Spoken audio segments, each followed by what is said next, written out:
The sound of shattering porcelain cut through the quiet cafe like a scream. Aaliyah Thompson froze behind the counter, her hands still gripping the coffee pot. At the corner table by the window, Julian Montgomery sat perfectly still, staring at the broken cup on the floor. But it wasn't the broken cup that made Aaliyah's breath catch in her throat. It was the look on his face. The man was crying. Not the kind of crying that came with sobs or sounds. This was worse. Silent tears streamed down his face as he stared at the untouched second cup of coffee on his table. The cup that was always there. The cup that no one ever drank from. His shoulders shook slightly, and his hands trembled as they gripped the edge of the table, knuckles white with tension. Aaliyah had been working at Riverside Cafe for 2 months, and every single day Julian Montgomery came in at exactly 3 p.m. He ordered 2 cappuccinos with extra foam. He sat at the same table by the window. He drank one coffee slowly while the other grew cold. Then he left at 4:30 p.m., placing a $100 bill on the table regardless of the total. She had never seen him break down like this. The cafe was nearly empty on this Tuesday afternoon. Only Mrs. Patterson, the elderly cafe owner, stood near the kitchen, and old Mr. Henderson dozed in his usual corner booth. Aaliyah set down the coffee pot and grabbed a broom and dustpan. Her red apron, the uniform of Riverside Cafe, swished as she walked carefully toward Julian's table. "Sir," she said softly, keeping her voice gentle. "I'll clean that up for you." Julian didn't respond. He didn't even seem to hear her. His eyes were fixed on that second cup, the one that always sat across from him like a ghost at the table. Aaliyah knelt down and began sweeping up the broken pieces, moving slowly so as not to startle him. Up close she could see more details. Julian Montgomery was maybe in his late 30s, with dark hair that was always neatly combed. He wore expensive suits that probably cost more than Aaliyah made in 6 months. Today's suit was a deep blue, perfectly tailored. His shoes were polished to a shine. Everything about him screamed wealth and success. Everything except his eyes. Those were filled with a pain so deep that Aaliyah felt it in her own chest. "I'm sorry," Julian finally whispered, his voice cracking. I dropped it." "It's okay," Aaliyah said, finishing with the broken pieces. She stood up, still holding the dustpan. "Accidents happen. Would you like me to bring you another?" "No." He shook his head slowly. "One is enough today." Aaliyah nodded, though her heart squeezed at his words. One is enough today. As if the number mattered. As if he was finally admitting something to himself. She returned to the counter and disposed of the broken cup, then watched from a distance as Julian sat there, staring out the window. The afternoon sun cast long shadows across the wooden floor of the cafe. Outside, people walked past on the sidewalk, going about their lives, completely unaware of the man inside who seemed to be drowning in memories. Mrs. Patterson came up beside Aaliyah, wiping her hands on her apron. She was a kind woman in her 70s, with silver hair always pulled back in a neat bun. She had owned Riverside Cafe for 40 years and knew everyone in the neighborhood. "He's been coming here for 3 years, Mrs. Patterson said quietly, following Aaliyah's gaze. "Every day. Same time. Same order. Always 2 coffees." "Why?" Aaliyah asked, though she suspected she knew the answer. "His wife," Mrs. Patterson replied, her voice soft with sympathy. Elena was her name. Beautiful woman, always smiling. They used to come here together every afternoon. It was their special time together, away from his business and her work. They'd sit at that exact table and talk for hours. What happened to her? Mrs. Patterson's expression grew sad. "Car accident. 3 years ago this month. She was driving home from visiting her sister when a truck ran a red light. She died instantly." Aaliyah felt her throat tighten. She looked back at Julian, who was now holding something in his hand. She couldn't see what it was from this distance, but the way he held it, so carefully, so tenderly, told her it was precious. "He's never missed a day," Mrs. Patterson continued. "Not one. Rain, snow, holidays, it doesn't matter. He comes in, orders 2 coffees and sits there for an hour and a half. Some days he talks quietly as if she's still there. Other days he just sits in silence. But he always leaves that second cup untouched." "That's so sad," Aaliyah whispered. "That's love," Mrs. Patterson corrected gently. "Real love doesn't just disappear when someone dies. It stays, and sometimes it hurts more than anything in the world. Have you ever loved someone so much that even after they're gone you can't let go? If this story touches your heart, please subscribe and share your thoughts in the comments below. Your support helps us bring more stories of love and hope to the world." Aaliyah couldn't look away from Julian. She thought about her own losses. Her mother had died 2 years ago from cancer, leaving Aaliyah to care for her two younger siblings, Terrence and Nia. Terrence was 16 and trying to finish high school. Nia was only 12, still a child who needed so much guidance and love. Aaliyah worked 3 jobs to keep them fed, clothed, and in school. She understood loss. She understood the weight of it. But this was different. Julian Montgomery wasn't struggling to survive. He was a billionaire, according to the local newspaper articles Mrs. Patterson had shown her. He owned a successful tech company, had more money than most people could imagine, and could do anything he wanted. Yet here he sat, day after day, unable to move forward. At 4:30 p.m. exactly, Julian stood up. He placed a $100 bill on the table, the same as always. The coffee he'd ordered for himself was finished, but the second cup sat there, completely full, the foam now deflated and sad-looking. He walked toward the door with slow, measured steps. As he passed the counter, he paused and looked at Aaliyah. His eyes were red but dry now. "Thank you," he said simply, "for your kindness earlier." "You're welcome, sir," Aaliyah replied, surprised he was speaking to her. In 2 months he'd never said more than his order. He nodded once, then left, the bell above the door chiming softly as he disappeared into the afternoon crowd. Aaliyah immediately went to his table. The $100 bill lay there as always. She picked it up and brought it to the register, ringing up his order for $7. That meant $93 went into the tip jar, which Mrs. Patterson always split evenly among the staff at the end of each week. But Aaliyah wasn't thinking about the money. She was thinking about the second cup of coffee still sitting there on the table. She picked it up carefully and felt the warmth that had long since faded from it. For a moment, she imagined she could see the woman who should have been sitting there, the woman named Elena who had loved this man so much that he couldn't bear to stop ordering her coffee. "Should I throw this out?" she asked Mrs. Patterson. The older woman looked at the cup thoughtfully. "Yes, dear. But do it gently. That cup holds more than coffee. It holds memory." Aaliyah poured the cold cappuccino down the sink and washed the cup with care, as if it were something sacred. In a way it was. That night, as she rode the bus home to the small apartment she shared with Terrence and Nia, Aaliyah couldn't stop thinking about Julian Montgomery. She thought about his tears, his trembling hands, the way he'd stared at that empty chair as if willing someone to appear in it. She thought about love and loss and the way grief could trap a person in time, keeping them from moving forward even when the whole world kept spinning around them. When she got home, Terrence was at the kitchen table doing homework, and Nia was curled up on the couch watching a nature documentary about dolphins. Aaliyah set down her bag and went to the couch, pulling Nia into a hug. "I love you," she told her little sister. "I love you too," Nia replied, confused but happy. "Are you okay?"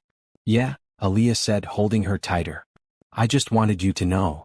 Because tomorrow wasn't promised." She'd learned that when their mother died. And Julian Montgomery had learned it when he lost Elena. Love was precious, fragile, and deserving of every moment of appreciation. That night, before bed, Aaliyah made a decision. She didn't know what she could do to help a billionaire who had everything except the one thing he wanted most. But she knew she wanted to try. Maybe, somehow she could help him find his way back to living. Not forgetting Elena. Never that. But learning to carry that love forward instead of letting it hold him frozen in place. Tomorrow she decided she would start paying more attention. She would be ready to listen if he ever wanted to talk. And maybe, just maybe, kindness from a stranger could begin to heal a broken heart. Over the next 3 weeks, Aaliyah watched Julian Montgomery with careful attention. He arrived every day at exactly 3 p.m. Not 2:58 or 3:02, but precisely at the moment the clock tower down the street chimed 3 times. He wore different suits, all expensive and perfectly pressed. Monday was navy blue, Tuesday was charcoal gray, Wednesday was dark green, Thursday was burgundy, and Friday was black. The pattern never changed. He always sat at the same table by the window, the one that caught the afternoon light just right, making the dust motes dance in the air like tiny stars. He always ordered the same thing, 2 cappuccinos with extra foam. He always drank one while the other grew cold. And he always left at 4:30 p.m. exactly, leaving behind a $100 bill. But Aaliyah noticed other things too. Small details that told a bigger story. On Mondays, Julian seemed quieter than usual, as if the weight of starting a new week without Elena pressed down on him extra hard. He would sit with his hands wrapped around his cup, staring out the window without really seeing anything. On Wednesdays he brought fresh flowers. Not for the table but in his car outside. Aaliyah watched through the window as he arrived, always carrying a bouquet of white lilies. He'd set them carefully in the passenger seat before coming into the cafe. When he left he'd take them with him.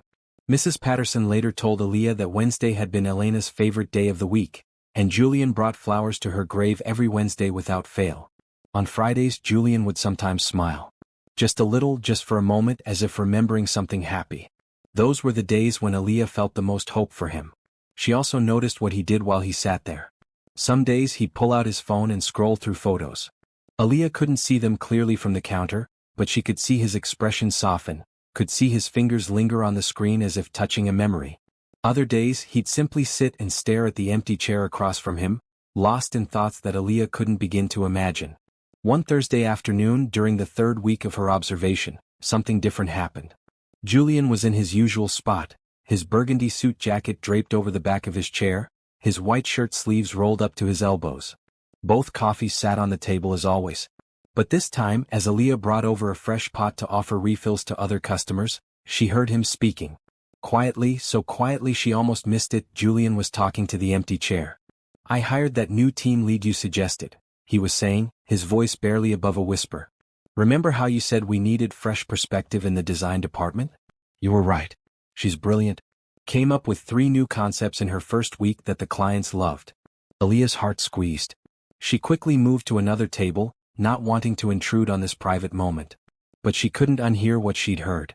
Julian Montgomery wasn't just sitting with memories. He was still having conversations with his wife, still seeking her counsel, still including her in his life even though she was gone. "That poor man," whispered Mrs. Garcia, one of the regular customers who came in every afternoon for tea and a scone. She was a kind woman in her 60s who ran the bookstore down the street. 3 years is a long time to carry such grief. "Maybe it's not grief anymore," Aaliyah found herself saying. "Maybe it's just love." Mrs. Garcia looked at her with wise eyes. "Sometimes, dear, they're the same thing." After Julian left that day, Aaliyah cleaned his table as usual. But this time she noticed something she'd missed before. On the windowsill next to where he always sat, someone had carved 2 sets of initials into the wooden frame, JM plus ER. The carving was old, worn smooth by time and touch. Julian's fingers often traced those letters while he sat there, Aaliyah realized. She'd seen the motion but hadn't understood what he was touching until now. Julian Montgomery and Elena Rossi. Their love literally carved into the fabric of this place. That evening, after her shift at the cafe ended, Aaliyah had exactly 30 minutes to get to her second job at the grocery store 3 blocks away.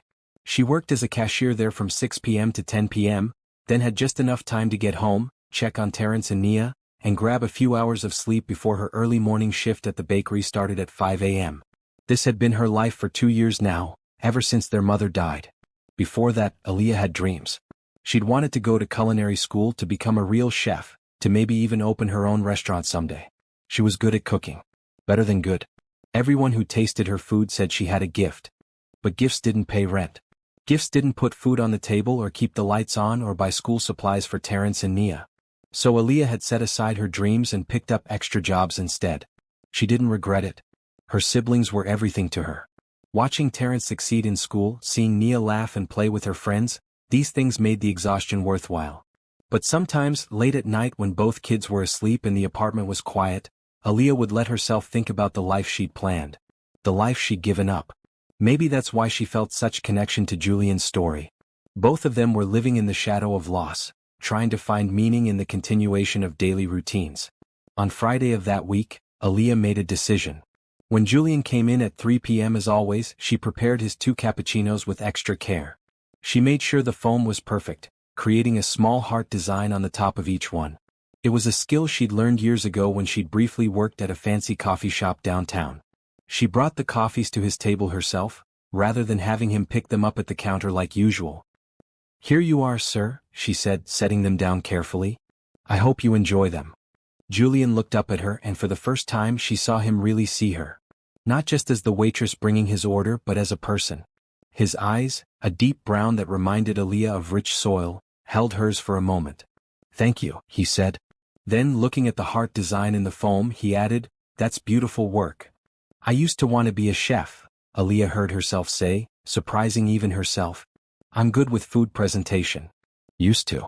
Julian asked, and there was genuine curiosity in his voice. "Life had other plans," Aaliyah replied with a small smile. She didn't want to burden this grieving man with her own struggles. "But I still love it." Making something beautiful even if it's just coffee foam. There's joy in that. Julian nodded slowly. He looked at the second cup, the one with the heart design that would go undrunk, and something shifted in his expression. She would have loved this, he said quietly. Elena. She always appreciated beauty in small things. A perfect flower, a well-designed building, good coffee art. He smiled just slightly. She would have taken a dozen photos of this before drinking it, just to preserve the moment. It was the first time Aaliyah had heard him say Elena's name out loud. She sounds like she was a wonderful person, Aaliyah said gently. She was the best person I've ever known, Julian replied. His voice was thick with emotion, but he didn't look away. She made everything better just by being in the room. When she laughed, everyone around her felt lighter. When she cared about someone, they knew it because she showed up, every time without fail. You must miss her very much. Every second of every day, Julian admitted. People keep telling me it gets easier. 3 years and I'm still waiting for that to be true. Aaliyah pulled out the chair across from him, the chair that usually held only Elena's ghost, and sat down. She knew she should get back to work, but something told her this moment mattered more. My mom died 2 years ago, she shared. Cancer. I take care of my younger brother and sister now. People told me the same thing, that it would get easier. I don't think it does get easier exactly. I think we just get better at carrying it. Julian's eyes widened slightly. You're raising your siblings? How old are you? 24. Terrence is 16 and Nia is 12. And yeah, it's hard. But they're my family. I wouldn't have it any other way. That's incredibly brave of you, Julian said, and the admiration in his voice was genuine. It's not bravery, Aaliyah said. It's just love. Same reason you come here every day. We do what we do because the people we love matter, whether they're still with us or not. They sat in silence for a moment, two people carrying heavy loads, finding unexpected understanding in a cafe on a Friday afternoon. I'm Julian, by the way, he finally said, even though she already knew his name. Aaliyah, she replied, offering her hand. He shook it, his grip firm but gentle. Thank you, Aaliyah, Julian said. For the coffee art and for sitting with me. And for understanding. Anytime, she said, meaning it. When she stood to return to work, Julian was looking at the second coffee with a different expression. Not quite ready to stop ordering it, but perhaps beginning to think about what that might mean. About what Elena would want for him. About whether loving someone meant staying frozen in the past or finding a way to honor their memory by living fully in the present. From behind the counter, Mrs. Patterson caught Aaliyah's eye and nodded approvingly. Small acts of kindness, her expression seemed to say. That's how healing begins. One conversation at a time. One heart design in coffee foam. One moment of shared understanding. As Aaliyah watched Julian trace the carved initials on the window frame again, she felt something shift. Not a solution to his grief, not a magical healing. But perhaps the tiniest crack in the wall he'd built around his heart. A small space where light might eventually enter. And sometimes that's all it took to begin the journey back to living. The following Monday brought rain, the kind of steady downpour that made the city streets shimmer with reflected lights and sent people hurrying under umbrellas. Aaliyah watched the drops race down the cafe windows, creating temporary rivers that disappeared as quickly as they formed. At exactly 3 p.m. Julian Montgomery walked through the door, completely soaked. His navy suit was drenched, his dark hair plastered to his forehead, and water dripped from his expensive leather shoes onto the cafe floor. But he hadn't brought an umbrella. He never did. Mr. Montgomery, Mrs. Patterson called out, concerned. You're soaking wet. Let me get you some towels. I'm fine, Julian said automatically, then seemed to reconsider. But thank you. That would be kind. Aaliyah was already moving, grabbing several clean towels from the back. She brought them to Julian's usual table, where he'd sat down despite being thoroughly drenched. Here, she said, handing him the towels. You should dry off before you catch cold. Julian took them with a small, grateful smile. Thank you, Aaliyah. I got caught up in a meeting and didn't realize the weather had turned. He began patting his face and hair dry. I should have checked before leaving the office. Would you like your usual order? Aaliyah asked. Please. Though perhaps make them both hot chocolates today instead. The rain makes coffee seem less appealing somehow. Aaliyah's eyebrows rose slightly. It was the first deviation from his routine in all the time she'd been working here. 2 hot chocolates. Coming right up. As she prepared the drinks, adding whipped cream and a sprinkle of cinnamon to each one, she couldn't help but glance at Julian. He was attempting to wring out his suit jacket over one of the towels, looking slightly helpless in the way that very successful people often did when dealing with simple practical matters. Mrs. Patterson sidled up next to Aaliyah at the counter. "First time he's ordered anything different," she whispered. "In 3 years. That's a good sign." "Maybe," Aaliyah replied. "Or maybe he just really doesn't like coffee in the rain." But she hoped it meant more than that. She hoped it meant Julian was beginning to let himself be flexible, to break from the rigid routine that had kept him trapped in his grief. When she brought the hot chocolates to his table, Julian had managed to get most of the water out of his jacket and had draped it over an empty chair to dry. His white dress shirt was still damp, clinging to his shoulders, but he looked more composed. "Here you are," Aaliyah said, setting down both cups. "Extra whipped cream on the house." Julian looked at the drinks and something in his expression softened. Elena loved hot chocolate when it rained. She said it was the most comforting drink in the world. He picked up one of the cups, the one meant for himself, and took a sip. "Perfect. Thank you." Aaliyah noticed he'd picked up his own cup first, not automatically reaching for the one positioned where Elena would have sat. Another small shift. Another tiny movement toward healing. "Do you want me to bring you anything else?" she asked. "Some soup maybe? You look chilled." "I don't want to be any trouble." "It's no trouble at all. We have tomato basil today. Mrs. Patterson makes it fresh every morning." Julian considered this, then nodded. "That sounds wonderful actually. Thank you." As Aaliyah walked back to get the soup, she felt a small glow of satisfaction. He was talking more. Accepting care. These were good signs. The cafe was quiet today, the rain keeping most customers away. Only a few regulars sat scattered at different tables, reading newspapers or working on laptops. The sound of rain against the windows created a peaceful backdrop, a soft rhythm that made the space feel cozy and safe. Aaliyah brought Julian a generous bowl of soup with some crusty bread on the side. "Here. This should warm you up." "You're very kind," Julian said, accepting the food. "Please sit for a moment if you're not too busy. I feel like I should apologize for always being so withdrawn when I come here." Aaliyah glanced at Mrs. Patterson, who waved her hand in an encouraging gesture. She sat down across from Julian in Elena's chair, feeling a bit strange about it but wanting to offer him company. "You don't need to apologize," Aaliyah said. "Everyone handles grief differently. There's no wrong way to miss someone." Julian took a spoonful of soup, savoring it before responding. "This is delicious. You're right, it's exactly what I needed." He paused. "Can I ask you something?" "Of course." "How do you do it? Raise your siblings, work multiple jobs, and still find the energy to be kind to a stranger who sits in your cafe every day ordering coffee for someone who isn't there?" Aaliyah thought about this carefully. "I think about what my mom would want for us. She wouldn't want me to be bitter or angry about her being gone.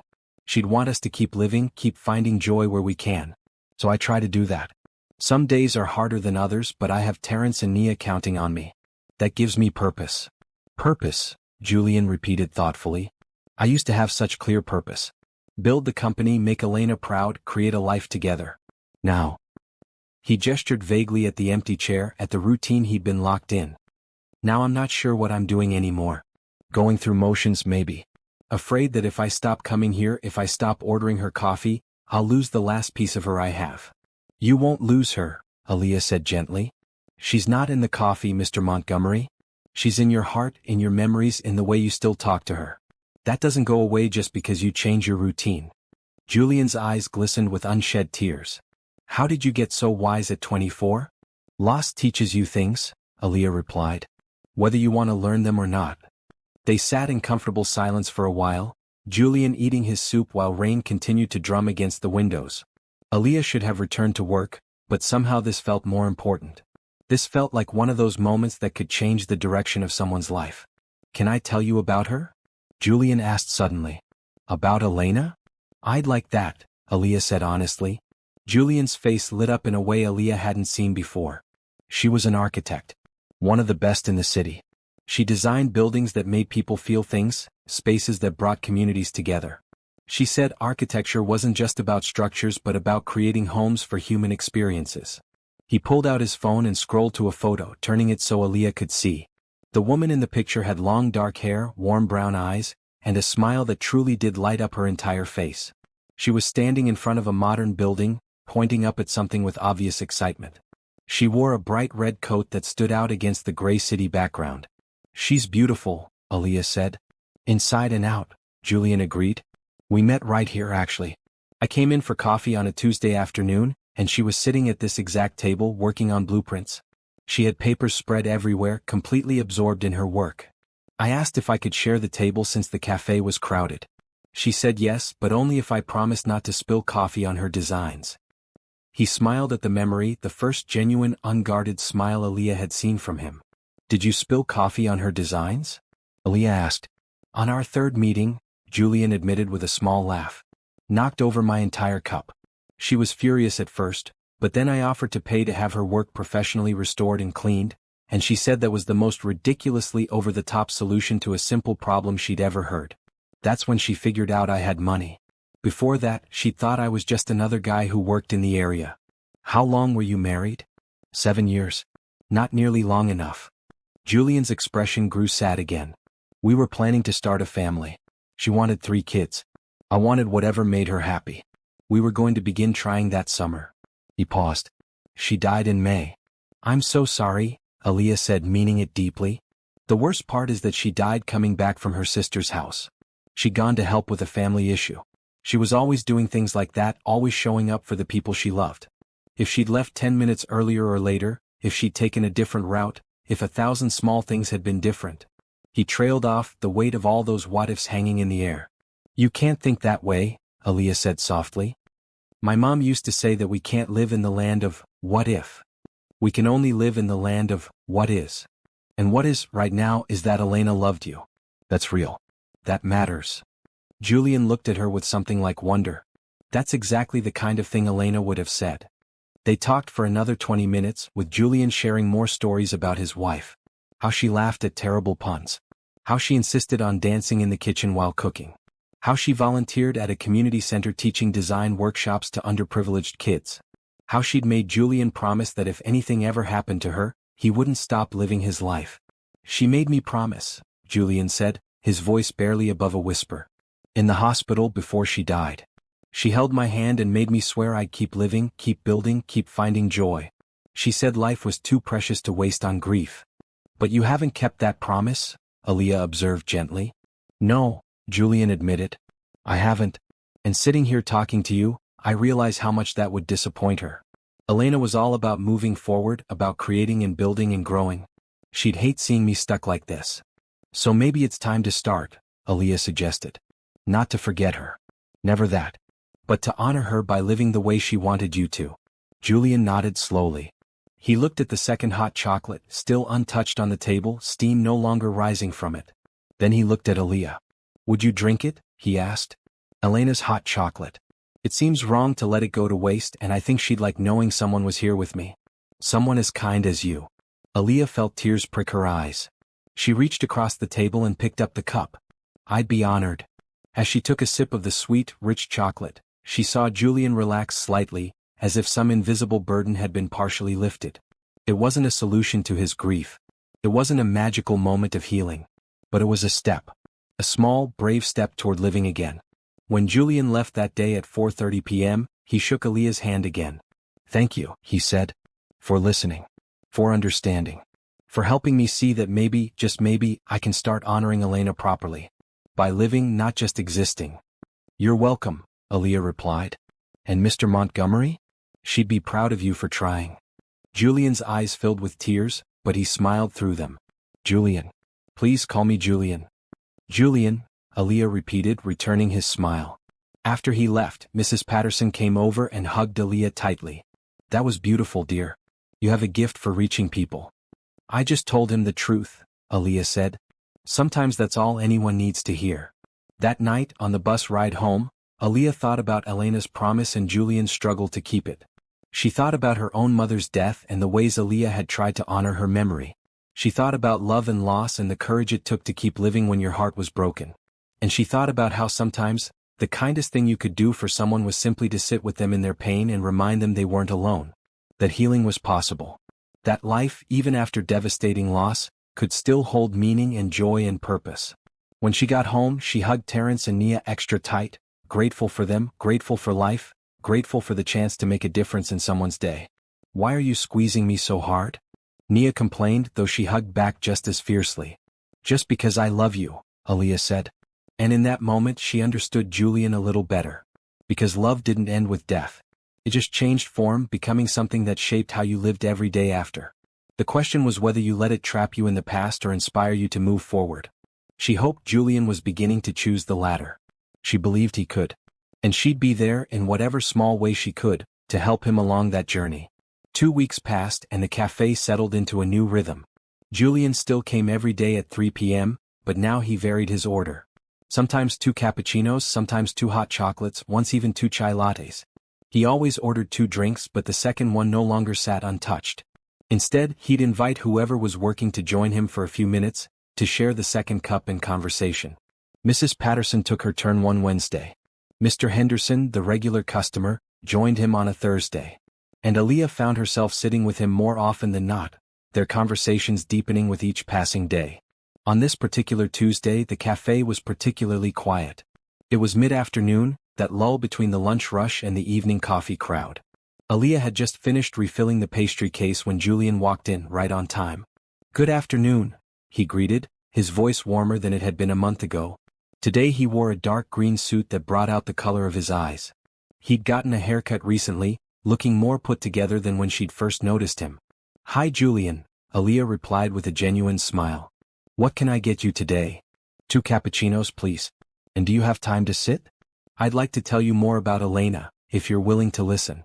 "I'd love that," Aaliyah said, preparing the drinks with care. "Let me just let Mrs. Patterson know." The older woman waved her off with an encouraging smile. "Take your time, dear. I can handle the counter." Aaliyah brought the cappuccinos to Julian's table and sat down in what had become her usual spot. The afternoon sun streamed through the window, making the coffee foam glow golden. "What would you like to know?" Julian asked, wrapping his hands around his cup.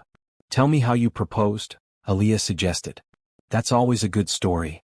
Julian's face broke into a wide grin, and Aaliyah realized it was the first time she'd seen him look truly happy. "It was completely unplanned, which Elena loved because I'm usually so organized. We'd been dating for 2 years and I'd been carrying the ring around for 3 months, waiting for the perfect moment. The perfect restaurant, the perfect sunset, the perfect speech. But," Aaliyah prompted. "But we were stuck in traffic on a Tuesday evening. Complete standstill, not moving at all. We'd been trying to get to a dinner reservation for an hour. Elena was getting frustrated because she hated being late. She was tapping her fingers on the dashboard, checking her watch, sighing dramatically. Julian's eyes sparkled with the memory. Then she looked at me and said, 'You know what? Forget the fancy restaurant. Let's just order pizza and eat it in the car.' And something about that moment, about her willingness to let go of the plan and just enjoy being together, made me realize I couldn't wait another second. 'What did you do?' I pulled the ring box out of my pocket right there in gridlock traffic, opened it and said, 'Elena Rossi, will you marry me?' She screamed so loud that drivers in the cars around us started honking, thinking something was wrong. Then she said yes and started crying and kissing me, and traffic started moving, and I almost crashed the car because I was trying to drive and put the ring on her finger at the same time." Aaliyah laughed, delighted by the image. "That's perfect." "It was," Julian agreed. "That was Elena. She could turn any moment into something special. She didn't need perfect circumstances or elaborate plans. She just needed love and connection." He took a sip of his coffee, then continued. "We got married 6 months later in a small ceremony at her parents' house. She designed the whole thing, of course. Built this beautiful archway covered in flowers, had the reception in the garden. It rained right in the middle of the vows, and instead of being upset, she just laughed and said the rain was good luck. Everyone danced in the rain afterwards. It was magical." "She sounds incredible," Aaliyah said softly. "She was. But she was also human, you know? She had flaws. She was terrible at returning phone calls. She'd start 1,000 projects and finish half of them. She couldn't cook to save her life, everything came out burned or undercooked. She snored like a freight train." Julian smiled fondly. "But those things made her real, made her Elena. I loved her completely, flaws and all." "Tell me about her work," Aaliyah requested. "You said she was an architect?" Julian's face lit up again. "She was brilliant. Absolutely brilliant. She designed community centers, libraries, schools. Places that brought people together. She believed architecture should serve the people who used the spaces, not just look impressive. She'd spend hours talking to community members, understanding what they needed, what would make their lives better." He pulled up more photos on his phone, showing Aaliyah images of beautiful buildings. A library with floor-to-ceiling windows that filled the space with natural light. A community center with an open courtyard where kids could play safely. A school designed to feel welcoming rather than institutional. This was her last project, Julian said, stopping on a photo of a building that was only half constructed. A youth center in an underserved neighborhood.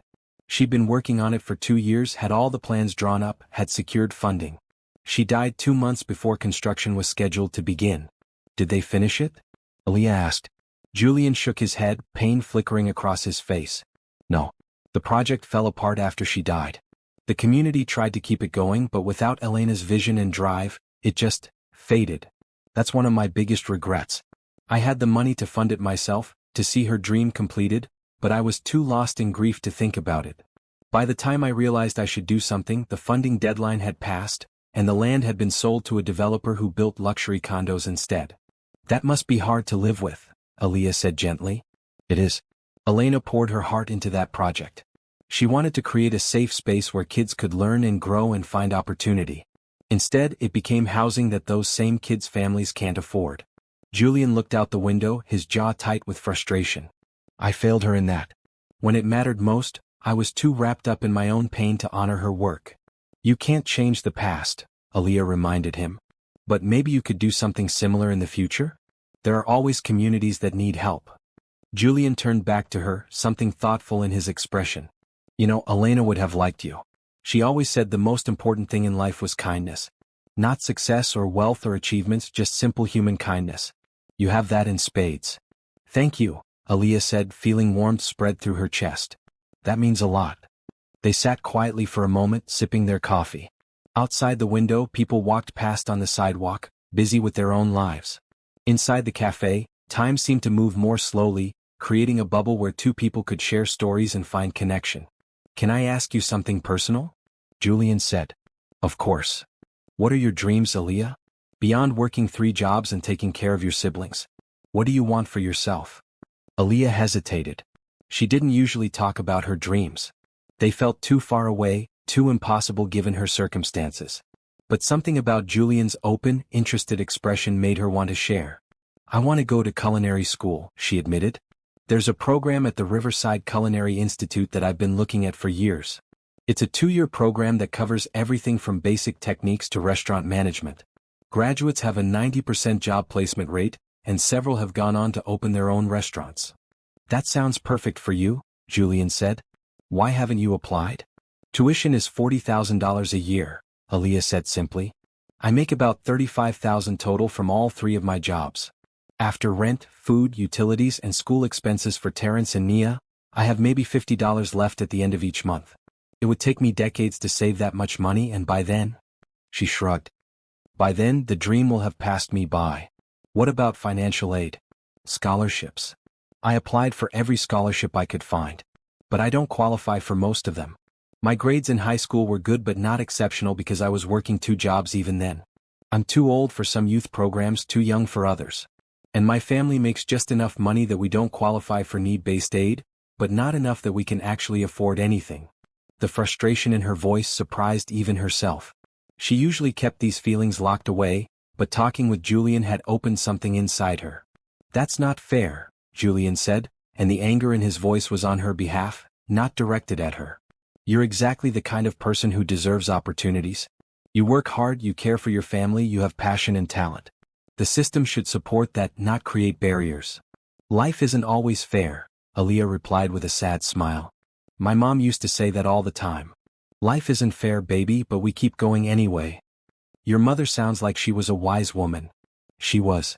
She was a nurse, worked double shifts to keep us fed and clothed. She believed in education and working hard and treating people with respect. When she got diagnosed with cancer, she kept working until the very end because she wanted to make sure we'd be okay. Aaliyah's voice cracked slightly. She didn't make it to see Terrence graduate middle school or Nia's first dance recital. But everything I do to make her proud. Julian reached across the table and gently squeezed her hand. She would be incredibly proud of you. Anyone can see that. They sat like that for a moment, connected by shared understanding of loss and the determination to keep living despite it. Elena used to volunteer at a youth center, Julian said thoughtfully, teaching design workshops to kids who couldn't afford formal classes. She believed everyone should have access to opportunities to develop their talents. She'd be angry just like I am, that someone as talented as you is blocked from pursuing your dreams because of money.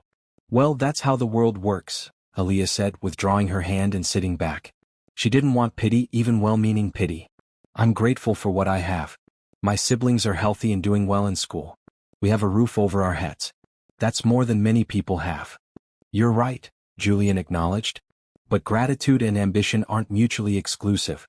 You can be grateful for what you have while still wanting more for yourself. Before Aaliyah could respond, the bell above the cafe door chimed.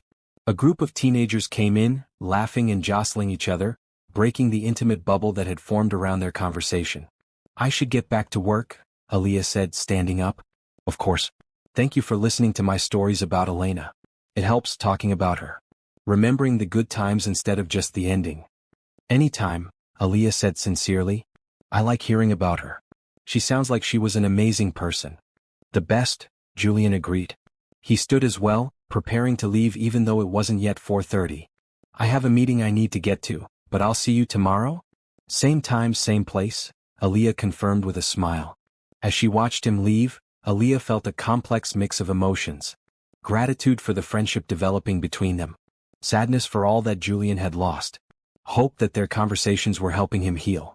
And underneath it all, a bittersweet ache for her own deferred dreams. That evening, after finishing her shift at the grocery store, Aaliyah came home to find Terrence studying at the kitchen table. He looked up when she walked in, concern on his young face. You okay, Leah? He asked, using his childhood nickname for her. You look sad. Just tired, she said, ruffling his hair as she passed. How's homework going? Done. I got an A on my history test today. That's wonderful. Aaliyah felt genuine joy cut through her exhaustion. This was why she did it all. These moments with her siblings, seeing them succeed and grow. I'm so proud of you. Thanks. Hey, Mrs. Chin from next door brought over some leftovers. Said she made too much. It's in the fridge. Aaliyah smiled. Their neighbor was kind, always looking out for them. That's sweet of her. Where's Nia? In her room drawing. She's been at it for hours. I think she's working on something for art class. Aaliyah went to Nia's room and found her sister surrounded by colored pencils and papers, completely absorbed in her work.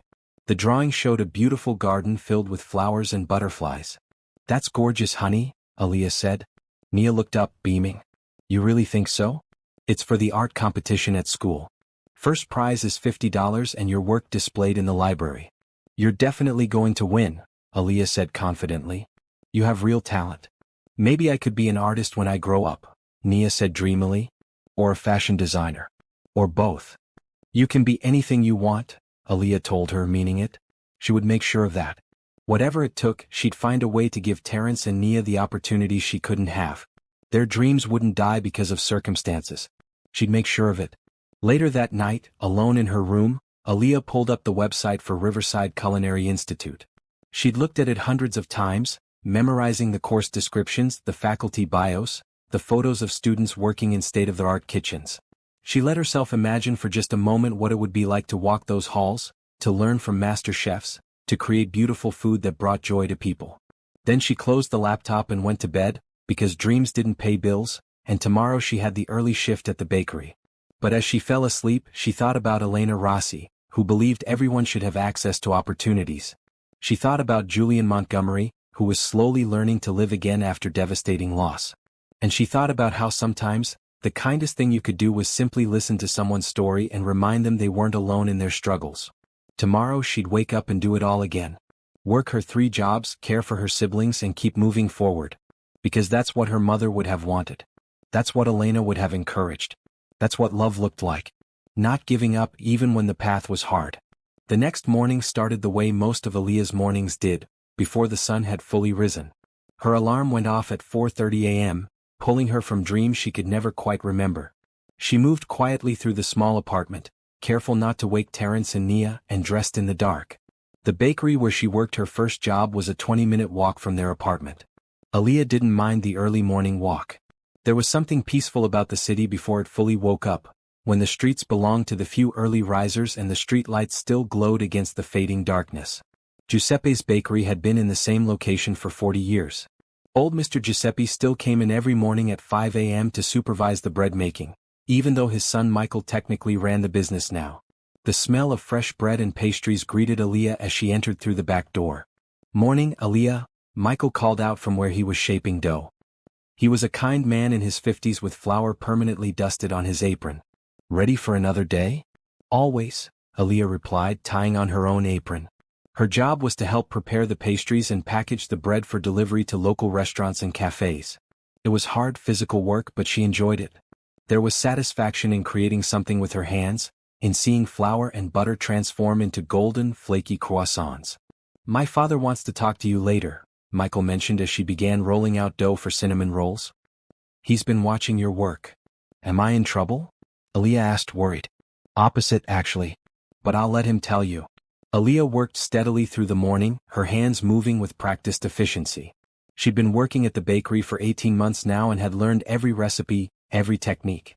Sometimes, when Michael wasn't looking, she'd experiment with her own variations, adding cardamom to the cinnamon rolls or orange zest to the scones. The customers always requested those batches specifically. At 8 a.m., as she was boxing up the last of the morning delivery, old Mr. Giuseppe shuffled over to her station. He was 90 years old, bent with age but with sharp, intelligent eyes that missed nothing. "Aaliyah," he said in his thick Italian accent, "you make beautiful pastries." "Thank you, sir," she replied respectfully. "My son, he tells me you want to be chef. Go to school for cooking." "Yes, sir. Someday, I hope." Mr. Giuseppe nodded slowly. "I watch you work. You have the hands for it. Natural talent. You feel the dough, understand when it's ready. Can't teach that. You're born with it or you're not." Aaliyah felt her cheeks warm with the praise. "That's very kind of you to say." "Not kind. True. My son, he's good baker. But you could be great chef. You should go to school." "I will," Aaliyah said, though the words felt hollow. "When I can afford it." Mr. Giuseppe studied her with those sharp eyes. "Money is always problem. When I come to this country, I have nothing. Work 3 jobs, save every penny. Take 15 years before I can open this bakery. But I do it because I have dream." "Your bakery is wonderful," Aaliyah said sincerely. "Everyone in the neighborhood loves it." "Is my legacy," Mr. Giuseppe said proudly. "When I die, my children and grandchildren, they have something I built. That's what matters. Not money. Legacy." He patted her shoulder with a gnarled hand. "You remember that. Your dream, it's not about money. It's about what you give to the world." After her shift ended at 10 a.m., Aaliyah had 2 hours before she needed to be at the cafe. She used this time to check on Terrence and Nia, make sure they'd eaten breakfast and were ready for school. Today she found them both already up and dressed, Terrence making scrambled eggs while Nia set the table. "Look at you two," Aaliyah said, proud and surprised. "Being so responsible." "We figured you needed a break," Terrence said, sliding eggs onto 3 plates. "You work too hard." "I work exactly as hard as I need to," Aaliyah replied, but she was touched by their thoughtfulness. She joined them at the small kitchen table, savoring this rare moment when all 3 of them could sit together. "Leah," Nia said hesitantly, "my art teacher wants to know if you can come to the parent showcase next month. She says I'm one of the best students and she wants you to see my work displayed." "Of course I'll be there," Aaliyah promised, even though she knew she'd have to rearrange her work schedule. "I wouldn't miss it for anything. And I made the varsity basketball team," Terrence added. "First game is in 3 weeks.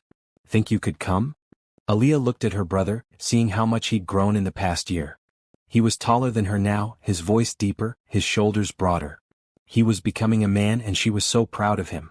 "I'll be at every game I can," she said. "You two are the most important things in my life.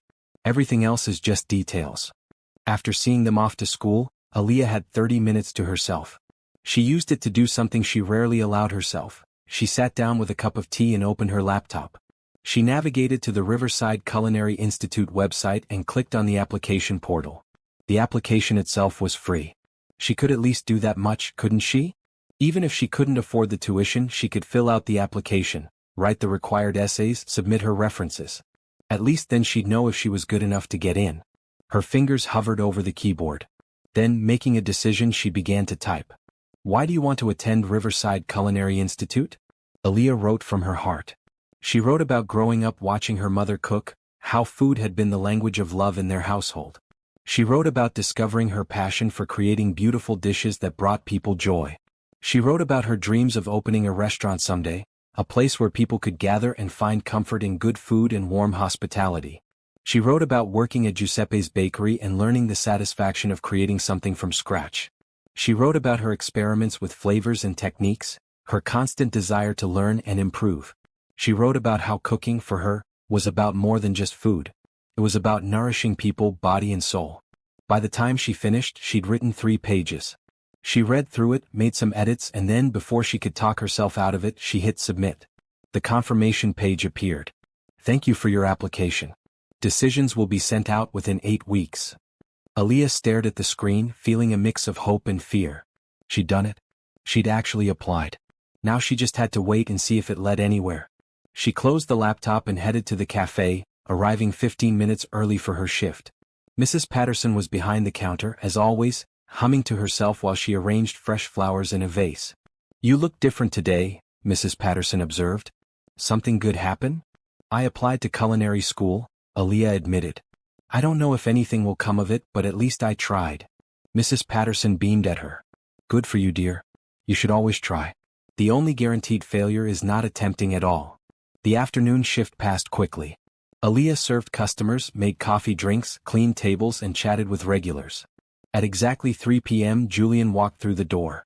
Today he wore a burgundy suit that made him look particularly distinguished. Good afternoon, he greeted with a warm smile. 2 cappuccinos, please. Aaliyah prepared the drinks, creating careful foam art on both. When she brought them to his table, Julian gestured to the empty chair. Please join me. I have something I want to discuss with you. Aaliyah sat, curious. Julian seemed different today. There was an energy about him, an excitement she hadn't seen before. I've been thinking about our conversation yesterday, Julian began. About your dreams of culinary school. About Elena's belief that everyone should have access to opportunities. And about my failure to complete her youth center project. Okay, Aaliyah said, not sure where this was going. I've decided to start a foundation in Elena's name. The Elena Rossi Foundation for Community Development. It will fund projects like the youth center she wanted to build, and it will also provide educational scholarships to people pursuing careers in fields that serve their communities. Architecture, education, culinary arts, social work, that kind of thing. Julian, that's wonderful, Aaliyah said, genuinely pleased for him. This felt like a major step in his healing process. I want you to be one of the first scholarship recipients, Julian continued. Full tuition to Riverside Culinary Institute, plus a living stipend so you don't have to work 3 jobs while you're in school. I'll also set up educational trusts for Terrence and Nia to ensure they can go to college without financial stress. Aaliyah felt like the air had been knocked out of her lungs. She stared at Julian, unable to process what he'd just said. What? No, I couldn't possibly. Why not? Julian asked calmly. You're exactly the kind of person Elena would have wanted to help. You work hard, you have talent, you care for your family, and you have dreams that would benefit your community. This is what the foundation is for. But that's too much, Aaliyah protested, even as hope flared in her chest. That's tens of thousands of dollars. You can't just give that to me. I can and I am, Julian said firmly. Aaliyah, you've helped me more than you know these past weeks. You've listened to me talk about Elena. You've helped me see that I can honor her memory by living, not just by sitting here in grief. You've shown me what kindness looks like. This is me paying that forward. Aaliyah felt tears welling in her eyes. I don't know what to say. Say yes, Julian urged. Say you'll accept the scholarship. Say you'll let me help you the way you've helped me. Part of Aaliyah wanted to refuse. It felt like too much, like she didn't deserve it. But then she thought about the instructions the user had given, about accepting offers with gratitude rather than refusing them. She thought about what this could mean for her, for Terrence, for Nia. She thought about her mother, who would have wanted her to seize this opportunity. And she thought about Elena Rossi, a woman she'd never met but who she'd come to admire through Julian's stories. A woman who believed in giving people opportunities to develop their talents. Yes, Aaliyah whispered. Then stronger, yes. Thank you, Julian. Thank you so much. I'll work hard, I promise. I'll make the most of this opportunity. I know you will, Julian said, smiling. That's why I'm offering it. Aaliyah wiped her eyes, laughing through her tears. I can't believe this is happening. I just submitted my application this morning. You what? Julian looked surprised. I applied to culinary school today. I figured even if I couldn't afford it, at least I'd know if I was good enough to get in. Julian laughed, a full, genuine laugh that transformed his whole face. Elena would say that's the universe confirming this is the right path. She was big on signs and timing and things working out the way they're meant to. They sat together, both smiling, both feeling like something significant had shifted. For Julian, it was taking concrete action to honor Elena's values. For Aaliyah, it was seeing a path forward that she'd thought was permanently closed. "Can I tell you something?" Julian said after a moment. "Of course. This is the first time in 3 years that I've felt genuinely excited about something. The first time I felt like I have purpose beyond just getting through each day. Creating this foundation, helping people like you, it feels right. It feels like something Elena would be proud of." "She would be," Aaliyah assured him. "This is exactly the kind of thing she would have loved." "There's one condition," Julian added. "Once you graduate and establish yourself, I'd like you to pay it forward. Help other young people who have talent but lack opportunity. Teach classes, mentor students, create opportunities. That's how we build a legacy. Not by hoarding resources, but by sharing them and creating ripples of positive change." "I promise," Aaliyah said solemnly. "I'll spend my whole career doing that." They finished their coffee while discussing the details. Julian would have his lawyers draw up the scholarship paperwork. He'd meet with Terrence and Nia to talk about the educational trusts. He'd work with Aaliyah to figure out her class schedule and adjust the financial support accordingly. "One more thing," Julian said as they stood to leave. "I'd like you to help me plan the foundation. You understand what it's like to need opportunities. You know what barriers people face. I need someone like you to make sure we're actually helping people, not just throwing money at problems." "I'd be honored," Aaliyah said. "Really, truly honored." As Julian left the cafe that day, Aaliyah stood behind the counter, still processing everything that had happened. Mrs. Patterson came over and hugged her tightly. "I told you good things were coming," the older woman said. "You deserve this, Aaliyah. Every bit of it."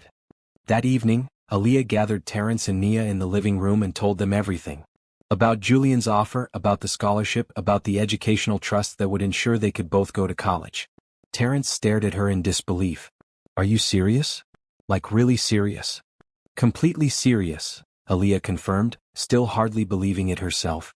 Nia burst into tears and threw her arms around Aaliyah. "This is the best news ever. Mom would be so happy." "She would," Aaliyah agreed, her own eyes filling with tears. "She'd be so proud of all of us." They spent the rest of the evening talking excitedly about the future. Terrence could focus on his studies without worrying about money. Nia could take the art classes she'd been wanting. And Aaliyah could finally pursue her dreams. Later that night, lying in bed, Aaliyah thought about how quickly life could change. This morning, she'd been resigned to her circumstances, accepting that her dreams would have to wait indefinitely. Tonight, those dreams were suddenly, miraculously within reach. She thought about Julian and his journey from grief-stricken widower to someone beginning to live again. She thought about Elena, whose values and vision were creating positive change even 3 years after her death. She thought about the power of kindness, of listening, of showing up for people even when you were carrying your own burdens. And she thought about how sometimes, the universe really did work in mysterious ways. How a simple act of sitting with someone in their pain could lead to transformation for both people involved. As she drifted off to sleep, Aaliyah felt gratitude wash over her. Gratitude for Julian's generosity, for Mrs. Patterson's steady support, for her siblings who gave her purpose, for customers like Mr. Giuseppe who saw her potential. But most of all, gratitude for her mother, who had taught her that kindness and hard work mattered more than anything else. Who had shown her how to keep going even when life was unfair. Who had given her the foundation to be the kind of person worthy of this incredible opportunity. "I'll make you proud, Mom," she whispered into the darkness. "I promise." And somewhere, somehow, she felt like her mother already knew. The following week moved in a blur of activity. Julian's lawyers contacted Aaliyah to begin the scholarship process. She had meetings at their downtown office, where serious men and women in expensive suits went over paperwork and explained trust structures and financial arrangements. It felt surreal. Aaliyah kept expecting to wake up and find it had all been a dream. But every morning she woke up to find it was real. Her life was genuinely changing. On Thursday afternoon, Julian came into the cafe earlier than usual, at 2 p.m. instead of his customary 3 o'clock. He was accompanied by a woman in her 30s with kind eyes and a bright blue blazer. "Aaliyah," Julian called out. "Do you have a moment? I'd like you to meet someone." Aaliyah came over, wiping her hands on her apron. "Of course. This is Rebecca Chen, she's the director I've hired to run the Elena Rossi Foundation.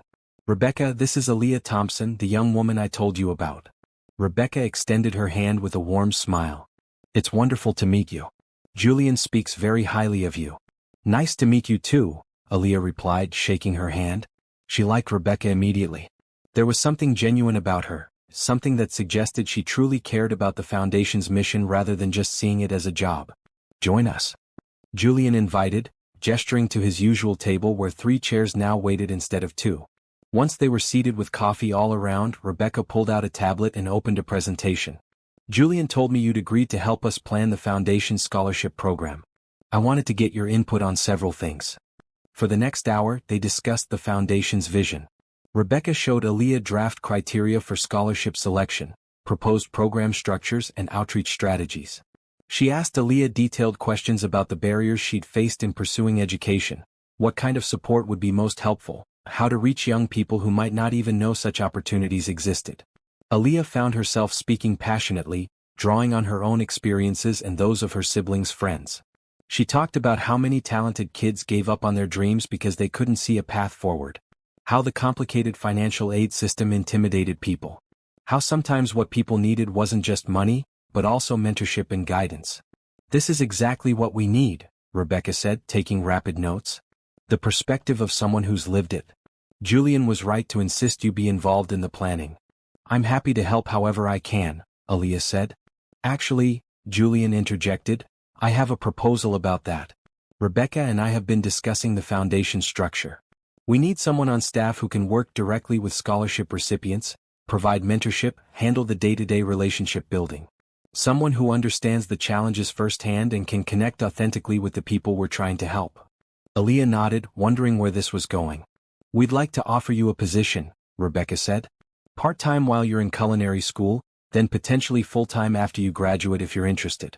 You'd work directly with scholarship recipients, help them navigate their educational journeys, and provide the kind of support and guidance that goes beyond just financial aid. Aaliyah's eyes widened. You want to hire me? Yes, Julian confirmed. The position would pay $30,000 a year for 20 hours a week of work. That's in addition to your scholarship, which covers tuition and basic living expenses. This would give you extra financial cushion and work experience that could be valuable in your future career. But I don't have any experience with foundation work, Aaliyah protested. You have the most important experience, Rebecca countered. You know what it's like to struggle while pursuing your dreams. You know what kind of support makes a difference. We can teach you the administrative stuff. We can't teach someone to genuinely care about the people we're serving. You already have that. Aaliyah looked between them, overwhelmed. A few weeks ago, she'd been working 3 minimum wage jobs with no prospects of anything changing. Now she was being offered a meaningful career position at a foundation that would change people's lives. I accept, she heard herself say. Then, remembering to show gratitude as instructed, she added, Thank you both so much. This is more than I ever dreamed possible. I promise I'll work hard and do everything I can to help make the foundation successful. We know you will, Julian said with a satisfied smile. That's why we want you. They spent another hour discussing logistics. Aaliyah would start immediately, working a few hours each week while she continued her cafe job until culinary school began in the fall. Rebecca would train her on foundation operations, grant management, and working with scholarship recipients. There's one more thing, Julian said as their meeting was wrapping up. The foundation will be holding a launch event next month. A gala to introduce our mission to potential donors and community partners. I'd like you to be there and share your story if you're comfortable with that. A gala? Aaliyah felt panic flutter in her chest. Like a fancy party with rich people? Yes, exactly like that, Julian said with amusement. Don't worry, we'll make sure you're prepared. Rebecca is excellent at coaching people through public speaking. I've never been to anything like that, Aaliyah admitted. I don't even own a dress that would be appropriate. We have a budget for that, Rebecca assured her. Part of representing the foundation professionally. We'll take you shopping, get you everything you need. And honestly, your authentic voice is exactly what people need to hear. No preparation can replace genuine passion and lived experience. After they left, Aaliyah stood behind the cafe counter in a daze. Mrs. Patterson came over and gently guided her to a chair. Sit down before you fall down, the older woman said kindly. You look like you've seen a ghost. I think I'm in shock, Aaliyah admitted. Is this really happening? It is, dear. And you deserve every bit of it. Mrs. Patterson sat beside her. I've watched you work yourself to exhaustion for 2 years. I've seen you put everyone else's needs before your own. It's about time life gave you something back. I keep waiting for something to go wrong, Aaliyah confessed. For them to change their minds or realize they made a mistake choosing me. They didn't make a mistake. Julian Montgomery is one of the smartest businessmen in this city. He doesn't make decisions lightly. If he thinks you're the right person for this role, then you are. That evening, Aaliyah told Terrence and Nia about the new job offer. They celebrated with ice cream from the corner store, sitting around their small kitchen table and talking excitedly about the future. Does this mean we can afford a bigger apartment? Nia asked hopefully. Maybe one where I don't have to share a room with you? Aaliyah laughed. Maybe eventually. Let's take things one step at a time. I'm proud of you, Leah, Terrence said seriously. You've worked so hard for us. It's cool that you're finally getting something for yourself. This benefits all of us, Aaliyah reminded him. With the educational trust Julian set up, you two won't have to work multiple jobs like I did. You can focus on school and your activities and just being kids. Over the next few weeks, Aaliyah's life transformed completely. She gave notice at the grocery store, keeping only her shifts at the bakery and the cafe because she genuinely enjoyed those jobs. The extra time allowed her to focus on learning her new role at the foundation. Rebecca proved to be an excellent mentor. She was patient and thorough, teaching Aaliyah about nonprofit operations, fundraising strategies, and donor relations. They developed a detailed plan for the scholarship program, including application processes, selection criteria, and ongoing support structures. The key is holistic support, Rebecca explained one afternoon as they worked in the foundation's new office space. Julian had rented a suite downtown with conference rooms, work areas, and a small gallery space where they could showcase the work of scholarship recipients. Money is important, obviously. But mentorship, guidance, emotional support, these things matter just as much. Many of our recipients will be first-generation college students. They'll need help navigating systems that weren't designed with them in mind. Like me, Aaliyah said. Exactly like you. Which is why you're so valuable to this work. You can spot the struggles that someone who hasn't lived them might miss. Aaliyah also spent time with Julian, who was throwing himself into the foundation work with an energy she hadn't seen from him before. The grief was still there, she could see it sometimes in his eyes when he thought no one was looking. But now it coexisted with purpose and hope. Elena would love this, he told Aaliyah one day as they reviewed applications for the first round of scholarships. They were sitting in the foundation office, surrounded by files and coffee cups. She always said the best way to honor someone's memory was to make the world a little better. That's what we're doing. We're going to change lives, Aaliyah agreed, looking at the applications from talented young people who just needed a chance. All of these people, they could be the next great architect or chef or teacher. We're making that possible. You're making it possible, Julian corrected. You helped design this program. You made sure we're actually meeting people's needs instead of just doing what sounds good to wealthy donors. As the gala date approached, Aaliyah felt increasing nervousness. Rebecca took her shopping at an upscale boutique downtown, where the prices on the dresses made Aaliyah's eyes water. Don't look at the price tags, Rebecca advised. Just focus on finding something that makes you feel confident and beautiful. They eventually settled on a dress in a deep emerald green that brought out the warmth in Aaliyah's skin tone. It was elegant but not too formal, professional but still showed her personality. When Aaliyah looked at herself in the mirror, she barely recognized the confident young woman staring back at her. Perfect, Rebecca declared. You look absolutely perfect. The night of the gala arrived. The event was being held at a historic hotel downtown, in a ballroom that dripped with crystal chandeliers and ornate decorations. Aaliyah arrived early with Julian and Rebecca, her stomach churning with nerves. You're going to be great, Julian assured her as they walked in. He looked distinguished in a dark blue tuxedo, more alive than Aaliyah had ever seen him. Just speak from your heart. Tell your truth. That's all anyone needs to hear. The ballroom filled with guests, successful business people and philanthropists who had come to learn about the Elena Rossi Foundation.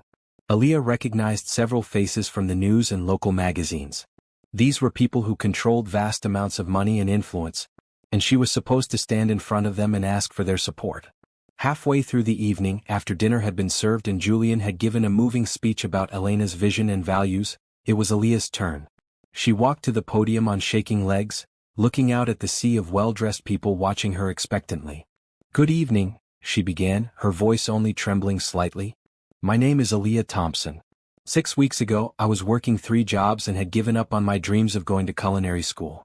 Today, I'm the recipient of the first scholarship from the Elena Rossi Foundation, and I'm employed as the Foundation's scholarship coordinator. She told her story.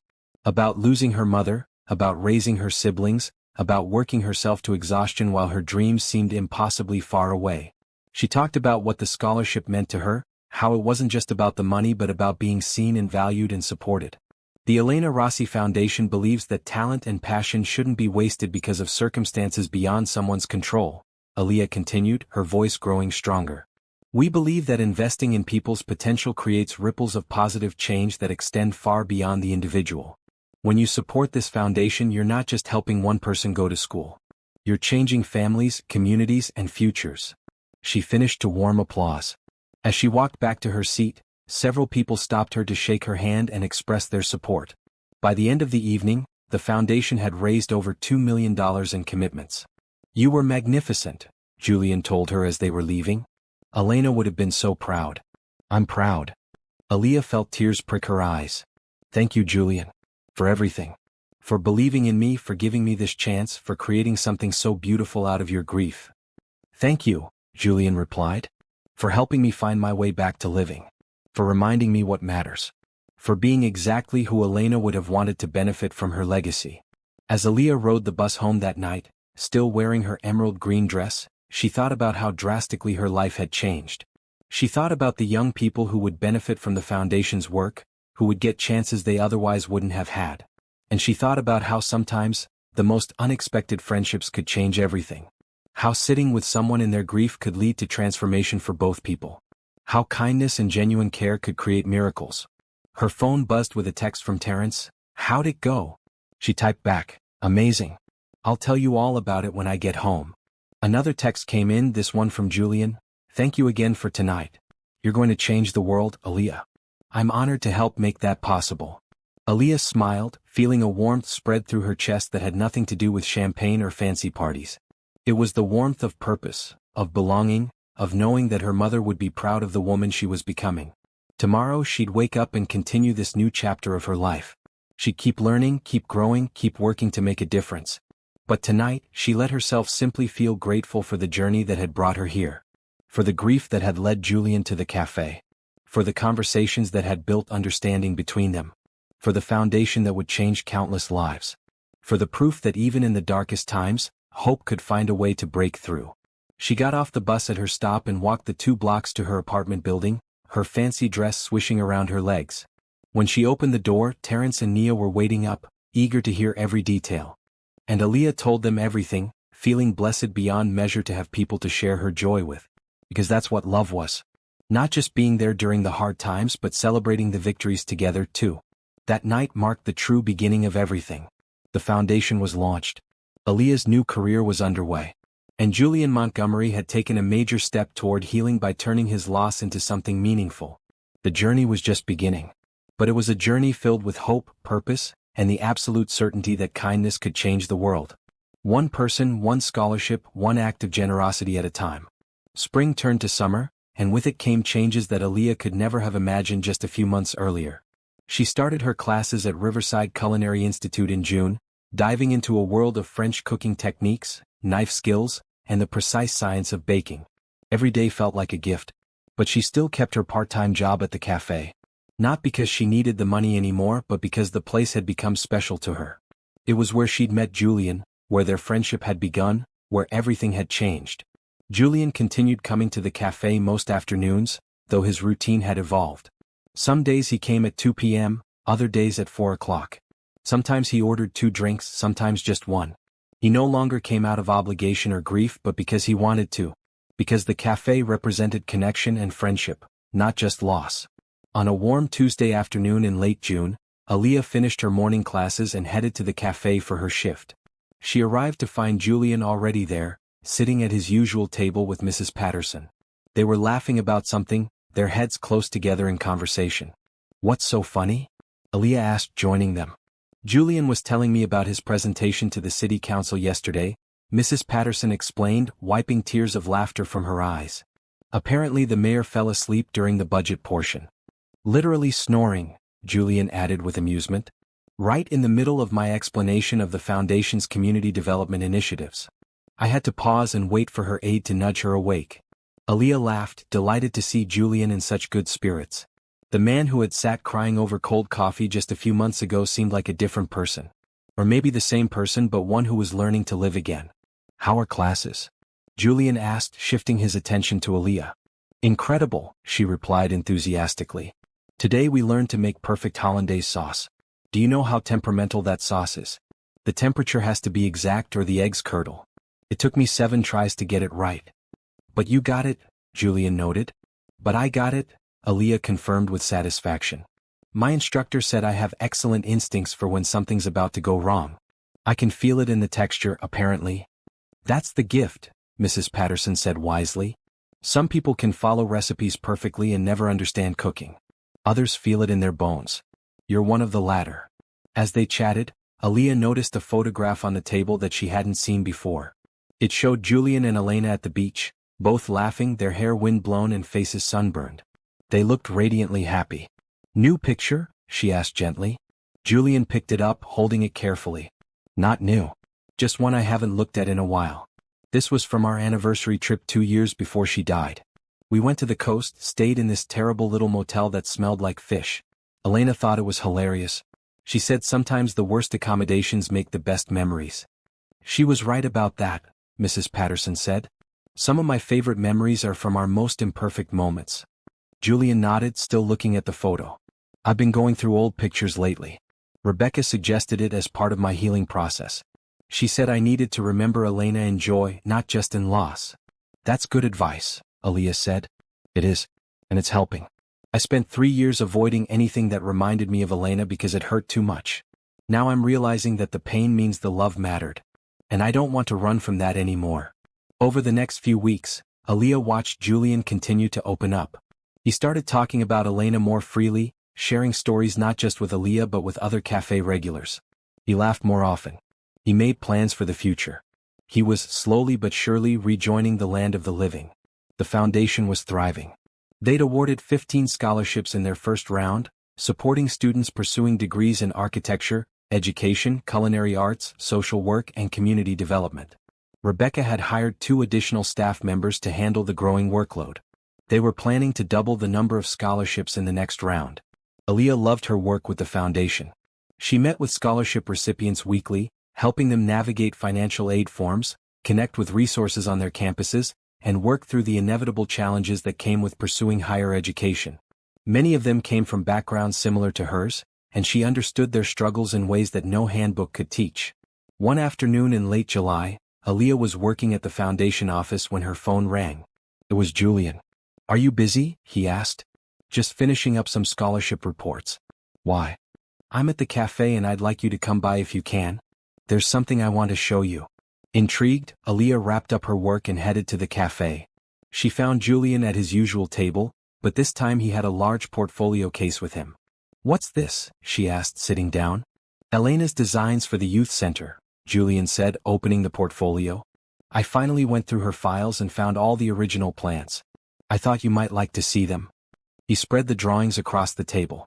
They were beautiful, detailed architectural renderings of a modern building with lots of windows and open spaces.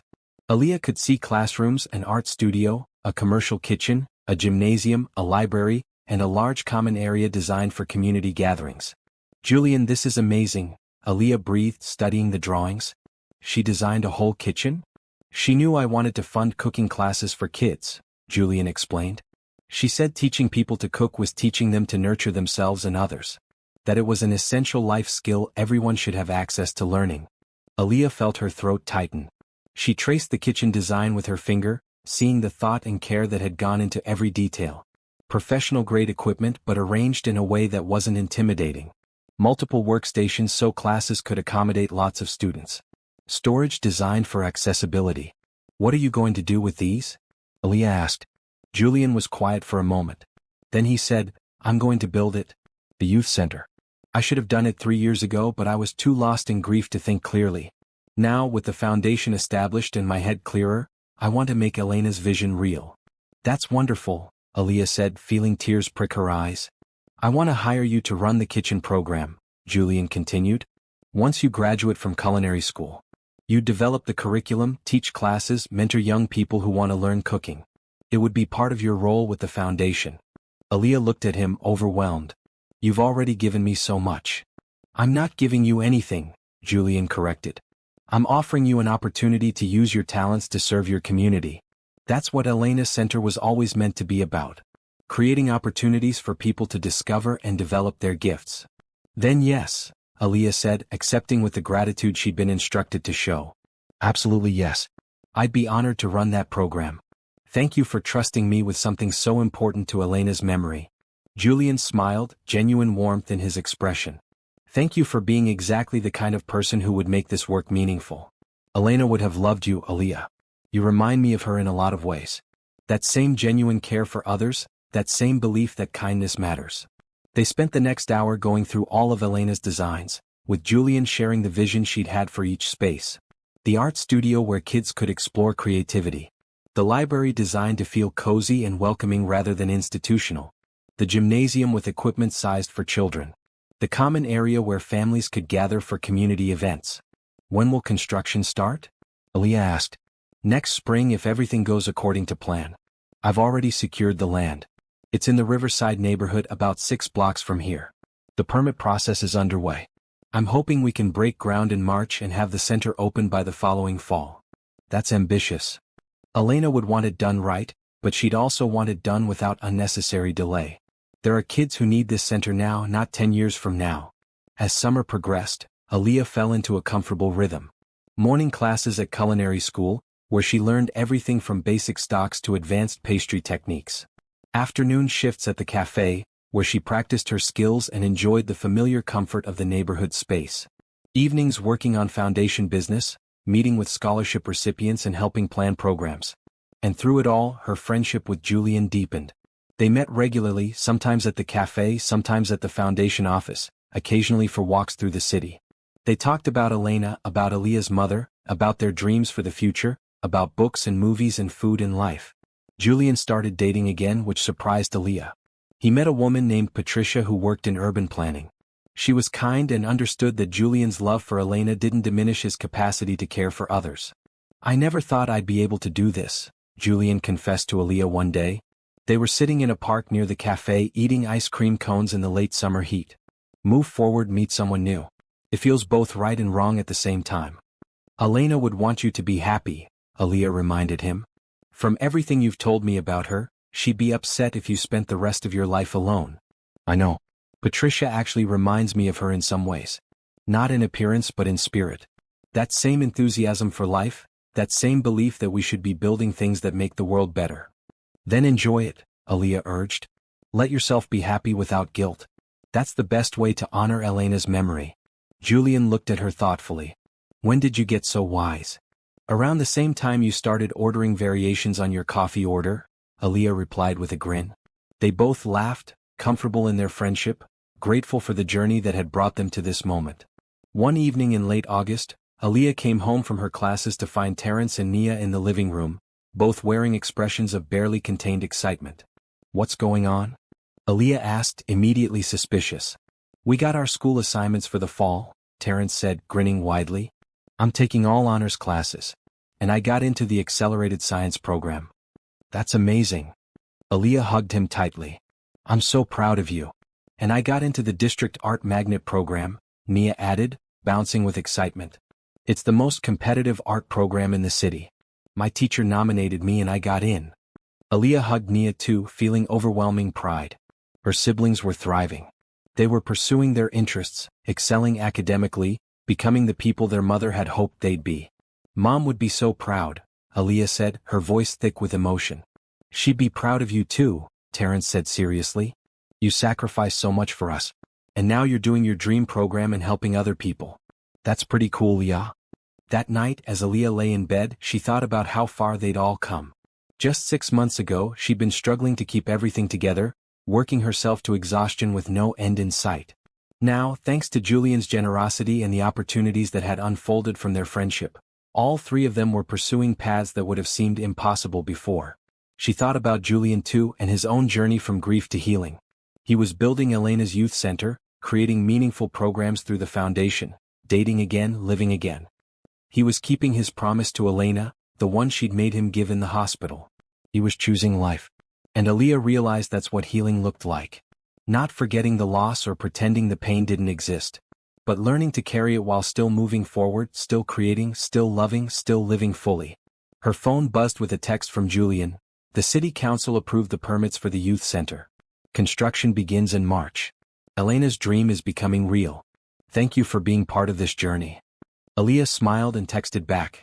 Thank you for showing me that grief and hope can coexist. And for giving me the chance to be part of something so meaningful. She fell asleep feeling grateful, excited for the future, and deeply aware of how interconnected lives could be. How one person's pain could lead to another person's opportunity. How friendship could emerge from unlikely circumstances. How healing was never a solitary journey but something that happened in relationship with others. Tomorrow would bring new classes, new challenges, new growth. But tonight, she simply rested in the knowledge that she was exactly where she was meant to be. Autumn arrived with crisp air and golden leaves tumbling along the sidewalks. Aaliyah was now several months into her culinary program and loving every minute of it. Her instructors praised her natural talent and creative approach to flavors. She'd even begun developing her own recipes, fusion dishes that combined traditional techniques with unexpected ingredients. The foundation was also flourishing. They just announced their second round of scholarships, this time offering 25 spots to deserving students. Applications poured in from across the region. Aaliyah spent her evenings reading through them, moved by each person's story and dreams. Julian had broken ground on Elena's youth center the previous month. The construction site was active with workers laying foundation and framing the building. Julian visited the site daily, watching his late wife's vision take shape in concrete and steel. Everything seemed to be going wonderfully. Until it wasn't. On a Monday morning in October, Aaliyah arrived at the cafe for her afternoon shift to find Mrs. Patterson sitting at a table, papers spread in front of her, quietly crying. Mrs. Patterson? Aaliyah rushed over, alarmed. She'd never seen the older woman cry before. What's wrong? Are you okay? Mrs. Patterson looked up, her kind face crumpled with worry. Oh, Aaliyah. I'm so sorry, dear. I didn't mean for you to see me like this. What happened? Aaliyah sat down, taking Mrs. Patterson's hand. The landlord is raising the rent, Mrs. Patterson said, gesturing at the papers. Doubling it starting next month. Says the neighborhood is being revitalized and the property values have gone up. If I can't pay the new rate, I have to vacate by the end of December. Aaliyah felt her stomach drop. Can he do that? Just double the rent like that? Technically, yes. The lease is month to month. He's within his legal rights, even if it's morally questionable. Mrs. Patterson wiped her eyes with a handkerchief. I've been running this cafe for 40 years, Aaliyah. 40 years. I've served this community, provided a gathering place for the neighborhood. And now I'm being pushed out because someone wants to turn this into some trendy coffee shop that charges $12 for a latte. How much is the new rent? Aaliyah asked. Mrs. Patterson showed her the letter. The number made Aaliyah's eyes widen. It was astronomical, nearly 3 times what a small cafe could reasonably afford to pay. I don't have that kind of money, Mrs. Patterson continued, her voice breaking. I've put every penny back into this place over the years. My retirement savings are modest. I can't afford to stay, and even if I could, these rates would force me to raise prices so high that my regular customers couldn't afford to come anymore. Aaliyah felt tears well in her own eyes. Riverside Cafe wasn't just a coffee shop. It was where Julian had sat in his grief and begun to heal. It was where they'd formed their friendship. It was where Mrs. Patterson had built a life and served countless customers with kindness and care. It was a cornerstone of the community. There has to be something we can do, Aaliyah said. We can't let this place close. I've been trying to figure that out all morning, Mrs. Patterson admitted. I thought about getting a loan, but at my age no bank will lend to me. I thought about finding investors, but I don't know anyone with that kind of money who'd be interested in a small neighborhood cafe. Over the next few days, word spread through the neighborhood about the cafe's situation. Regular customers expressed their outrage and sadness. Many offered to help, but individual contributions couldn't make up the shortfall. The community organized a fundraiser, but it only raised enough to cover 1 month's rent increase. Julian came into the cafe on Wednesday and immediately knew something was wrong. The usual warm atmosphere felt subdued. Mrs. Patterson moved through her tasks mechanically, without her customary cheerfulness. What's going on? Julian asked Aaliyah. She explained the situation, showing him the landlord's letter. Julian's expression grew dark with anger. "This is criminal," he said. "Not literally but morally. This is how communities get destroyed, how local businesses get replaced by chains and luxury developments that price everyone out." "We're trying to figure out solutions," Aaliyah said. "But honestly, I don't know what we can do. The numbers don't work. Even if we had enough for a few months, we'd just be delaying the inevitable." Julian sat quietly for a moment, thinking. Then he stood abruptly. "I need to make some calls," he said. "Don't give up yet." He left the cafe quickly, his phone already at his ear. Aaliyah watched him go, feeling a flicker of hope but trying not to let it grow too strong. Even Julian's resources had limits. That evening, the neighborhood held a community meeting at the library to discuss the cafe situation. Nearly 100 people showed up, testimony to how much Riverside Cafe meant to people. They sat in folding chairs, talking anxiously about what losing the cafe would mean. "It's not just about coffee," one elderly man said. "It's about having a place where everyone knows your name. Where you can sit for hours without anyone rushing you. Where the owner knows how you take your coffee before you order. My kids did their homework there after school while I finished my shift," a single mother added. "Mrs. Patterson would give them free cookies and help them with their math. Where am I supposed to send them now?" "I met my wife there," another regular shared. "She was sitting at the corner table reading a book. I asked if I could join her. We've been married 35 years now. That cafe is full of memories like that." Aaliyah stood and shared her own story. How Julian had come to the cafe every day in his grief. How their conversations had led to the foundation that was now changing lives. How this place had been the catalyst for so much good. "We can't let it close," she finished. "Riverside Cafe is more than a business. It's the heart of this neighborhood." But despite the passionate speeches and genuine love for the cafe, no one had a solution. The financial reality was too stark. The rent was too high.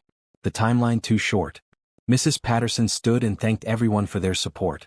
"Whatever happens," she said, tears in her eyes, "I want you to know that these 40 years have been the greatest privilege of my life. You've all become my family. This cafe has been my heart and soul.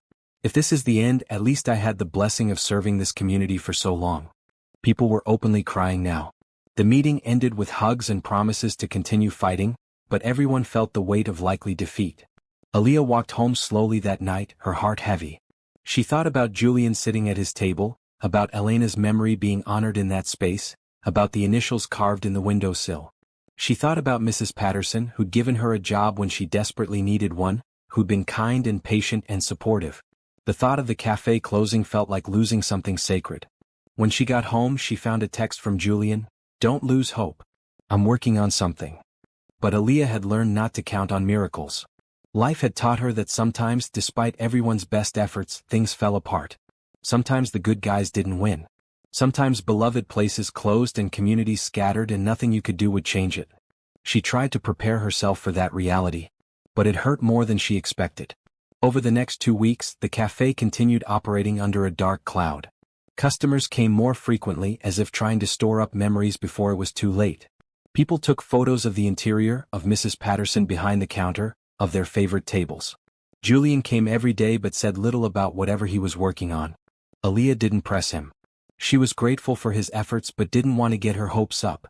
The deadline loomed. December 31st. 2 months away. After that, if Mrs. Patterson couldn't meet the new rent, she'd have to close. Aaliyah threw herself into her schoolwork and foundation responsibilities, trying not to think about it.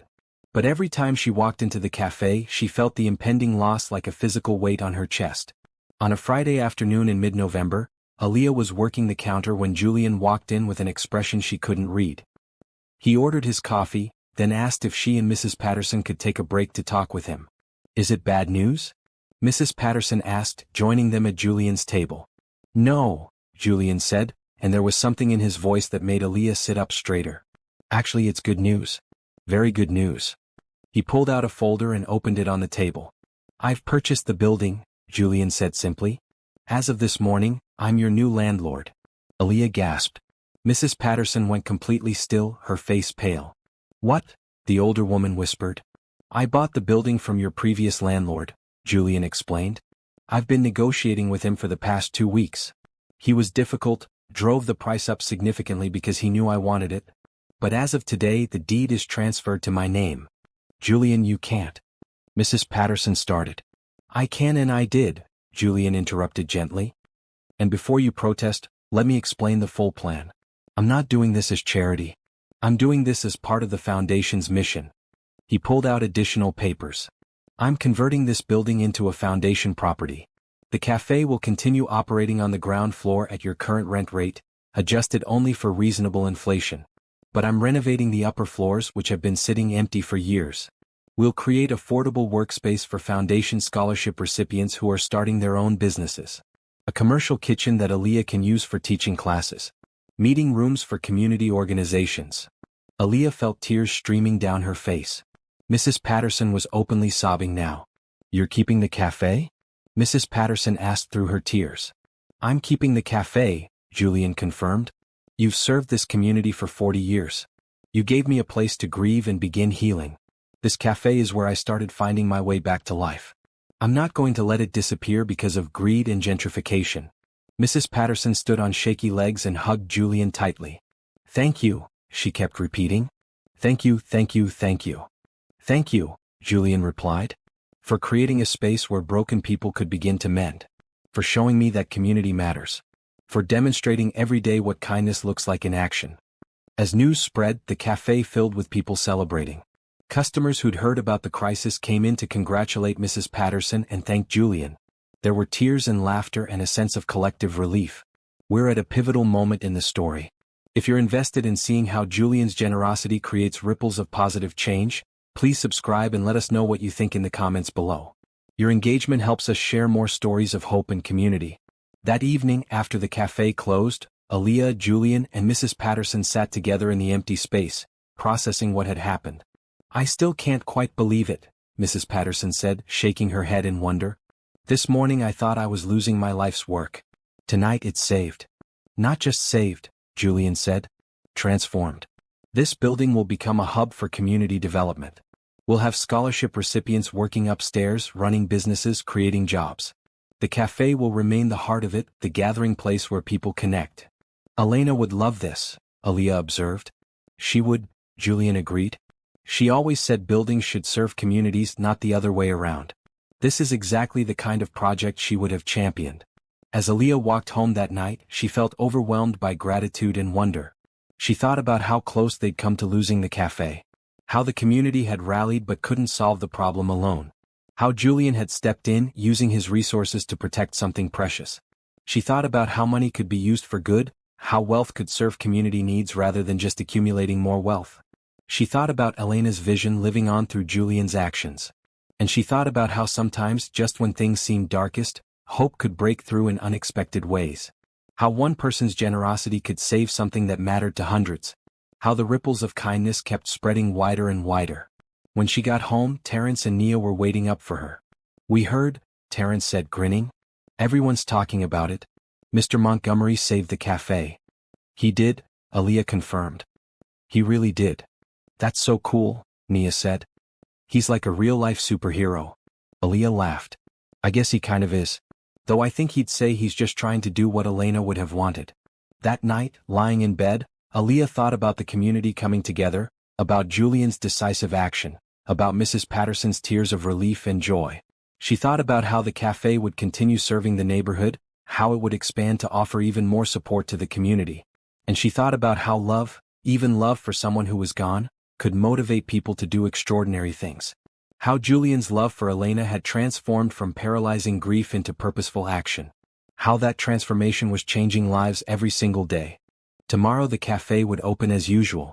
Customers would come for their morning coffee, never knowing how close they'd come to losing this cherished place.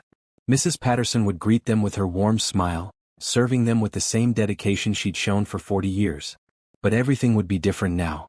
Because the cafe was secure. Because the community's heart would keep beating. Because one man had chosen to use his resources to protect something precious rather than pursuing profit. And because sometimes, when people acted from love and kindness rather than greed and selfishness, miracles could happen. Not supernatural miracles, but the very real miracle of human generosity creating positive change. Aaliyah fell asleep with a smile on her face, grateful beyond words for the journey that had brought them all to this moment. Grateful for Julian's friendship, for Mrs. Patterson's kindness, for the community that cared so deeply about a simple cafe. Grateful for proof that in a world that often felt cold and selfish, warmth and generosity could still prevail. The weeks following Julian's purchase of the cafe building moved quickly. Contractors assessed the upper floors, architects drew renovation plans, and the foundation staff coordinated with community organizations about the upcoming shared workspace. Mrs. Patterson walked around with a permanent smile, unable to quite believe that her cafe was saved. Regular customers treated Julian like a local hero, though he brushed off the praise with characteristic modesty. "I just did what anyone with means should do," he'd say. "Use those resources to strengthen community rather than profit from its destruction." December arrived with the first snow, dusting the city in white. Aaliyah finished her fall semester at culinary school with perfect grades and high praise from her instructors. Her knife skills were impeccable, her palate sophisticated, and her creativity in developing recipes was starting to turn heads.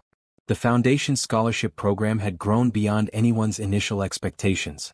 They now had 40 active scholarship recipients, each paired with mentors and receiving comprehensive support. Several of the first-round recipients had already started internships that would likely lead to excellent career opportunities after graduation. Construction on Elena's youth center was ahead of schedule. The building's skeleton was complete, walls were going up, and Julian visited the site almost daily to check progress. He'd hired Elena's former architecture firm to oversee the construction, ensuring every detail matched her original vision. On a snowy Tuesday afternoon, exactly 1 year after Aaliyah had first really noticed Julian's grief-stricken tears over his coffee, Julian came into the cafe with unusual energy. Aaliyah was behind the counter, practicing latte art between customers when he walked in. "I need to talk to you," Julian said, his eyes bright with excitement. "And Mrs. Patterson, is she here?" "In the office," Aaliyah replied. "Should I get her?" "Please." A few minutes later, all three sat at Julian's usual table by the window. Outside, snow fell softly, creating a peaceful winter scene. "The youth center is going to be completed in March," Julian began. 2 months ahead of schedule. "The contractors have been incredible, really understanding how important this project is." "That's wonderful news," Mrs. Patterson said. "It is. And I want to have a grand opening celebration that honors Elena's memory properly. Not just a ribbon-cutting ceremony, but something meaningful that demonstrates what the center will offer the community." "What did you have in mind?" Aaliyah asked. Julian pulled out his tablet and showed them a detailed presentation. A full day of events. Cooking demonstrations in the kitchen for kids and families. Art workshops in the studio. Tours of all the facilities. Performances by local youth groups in the gymnasium. And a community dinner in the evening catered by. He looked at Aaliyah meaningfully. "By our very own scholarship recipient and soon-to-be culinary school graduate." Aaliyah's eyes widened. "Me? You want me to cater the opening? I want you to design and execute a menu that showcases your training and creativity. We'll hire additional help, of course. But this would be your menu, your vision. What better way to demonstrate the kind of talent the foundation supports?" "That's a huge responsibility," Aaliyah said, feeling both excited and terrified. "You're ready for it," Julian said confidently. "Your instructors rave about your skills. You've been developing beautiful recipes. This is your chance to show the community what you can do." Aaliyah looked at Mrs. Patterson, who nodded encouragingly. "You should do it, dear. It's a wonderful opportunity." "Okay," Aaliyah agreed, her heart racing. "Yes. I'd be honored to cater the opening." Over the next several weeks, Aaliyah threw herself into planning the menu. She wanted to create dishes that were sophisticated but accessible, impressive but not intimidating. Food that would appeal to both community members who might never have experienced fine dining and the wealthy donors who would be attending. She settled on a menu that celebrated comfort food elevated through technique and presentation. Herb-crusted chicken with roasted root vegetables. Perfectly prepared salmon with citrus sauce. Vegetarian options featuring local seasonal produce. Fresh baked breads. And for dessert, an assortment of pastries and a special cake designed to honor Elena's memory. Julian gave her a budget that made her eyes widen and free rein to source the best ingredients. She visited local farms, established relationships with suppliers, and meticulously tested each recipe until it was perfect. Her instructors at culinary school were thrilled when they heard about the commission. They offered to help with prep work and provided access to the school's kitchen for practice runs. Several of her classmates volunteered to assist with the actual event, excited to be part of something so meaningful. As the opening date approached, The whole neighborhood buzzed with anticipation. The youth center represented hope for many families. It was proof that someone cared about their community, that their kids would have opportunities to learn and grow in a beautiful, safe space. Julian asked Aaliyah to help him write his speech for the opening ceremony. They sat together in the cafe one evening, working through drafts, trying to capture Elena's vision in words. She believed architecture was about creating possibilities, Julian said, staring at his laptop. She said buildings should open up worlds for people, not close them off. That's beautiful, Aaliyah said. You should use that. They worked late into the evening, crafting a speech that honored Elena while looking forward to the future. A speech that acknowledged loss but celebrated hope. A speech that recognized the community's needs while committing to meeting them. The day before the opening, Aaliyah barely slept. She was at the youth center's kitchen by 5 a.m., overseeing prep work with her team of helpers. The kitchen was everything she dreamed of: professional-grade equipment, ample workspace, perfect lighting. She could easily imagine teaching classes here, mentoring young people who wanted to learn cooking. Her team worked efficiently, chopping vegetables, preparing sauces, marinating proteins. The kitchen filled with delicious aromas. Aaliyah moved between stations, tasting, adjusting seasonings, ensuring everything was perfect. By mid-afternoon, all the prep was complete. The food was ready to be finished and plated during the event. Aaliyah sent her team home to rest, knowing tomorrow would be intense. She stood alone in the kitchen for a moment, looking around at this space that Julian had built to honor Elena's memory. She thought about the scholarship that had changed her life, about the opportunities she'd received, about the chance to share her passion with others. "Thank you," she whispered to Elena, though the woman had died before they'd ever met. "Thank you for believing people deserved opportunities. Thank you for inspiring Julian to carry on that belief. I'll do everything I can to honor your vision." The opening day dawned clear and cold. Aaliyah was back at the center by 6 a.m., coordinating final preparations. By 10 a.m., when the doors opened, everything was ready. The community turned out in force. Families with children, elderly residents, young professionals, everyone curious to see the finished center. They toured the facilities with wonder, marveling at the art studio with its floor-to-ceiling windows, the library designed to feel warm and welcoming, the gymnasium equipped for various sports and activities. In the kitchen, Aaliyah and her team offered cooking demonstrations throughout the day. She taught kids how to make simple pasta dishes, showed parents quick healthy meal prep techniques, and demonstrated basic knife skills.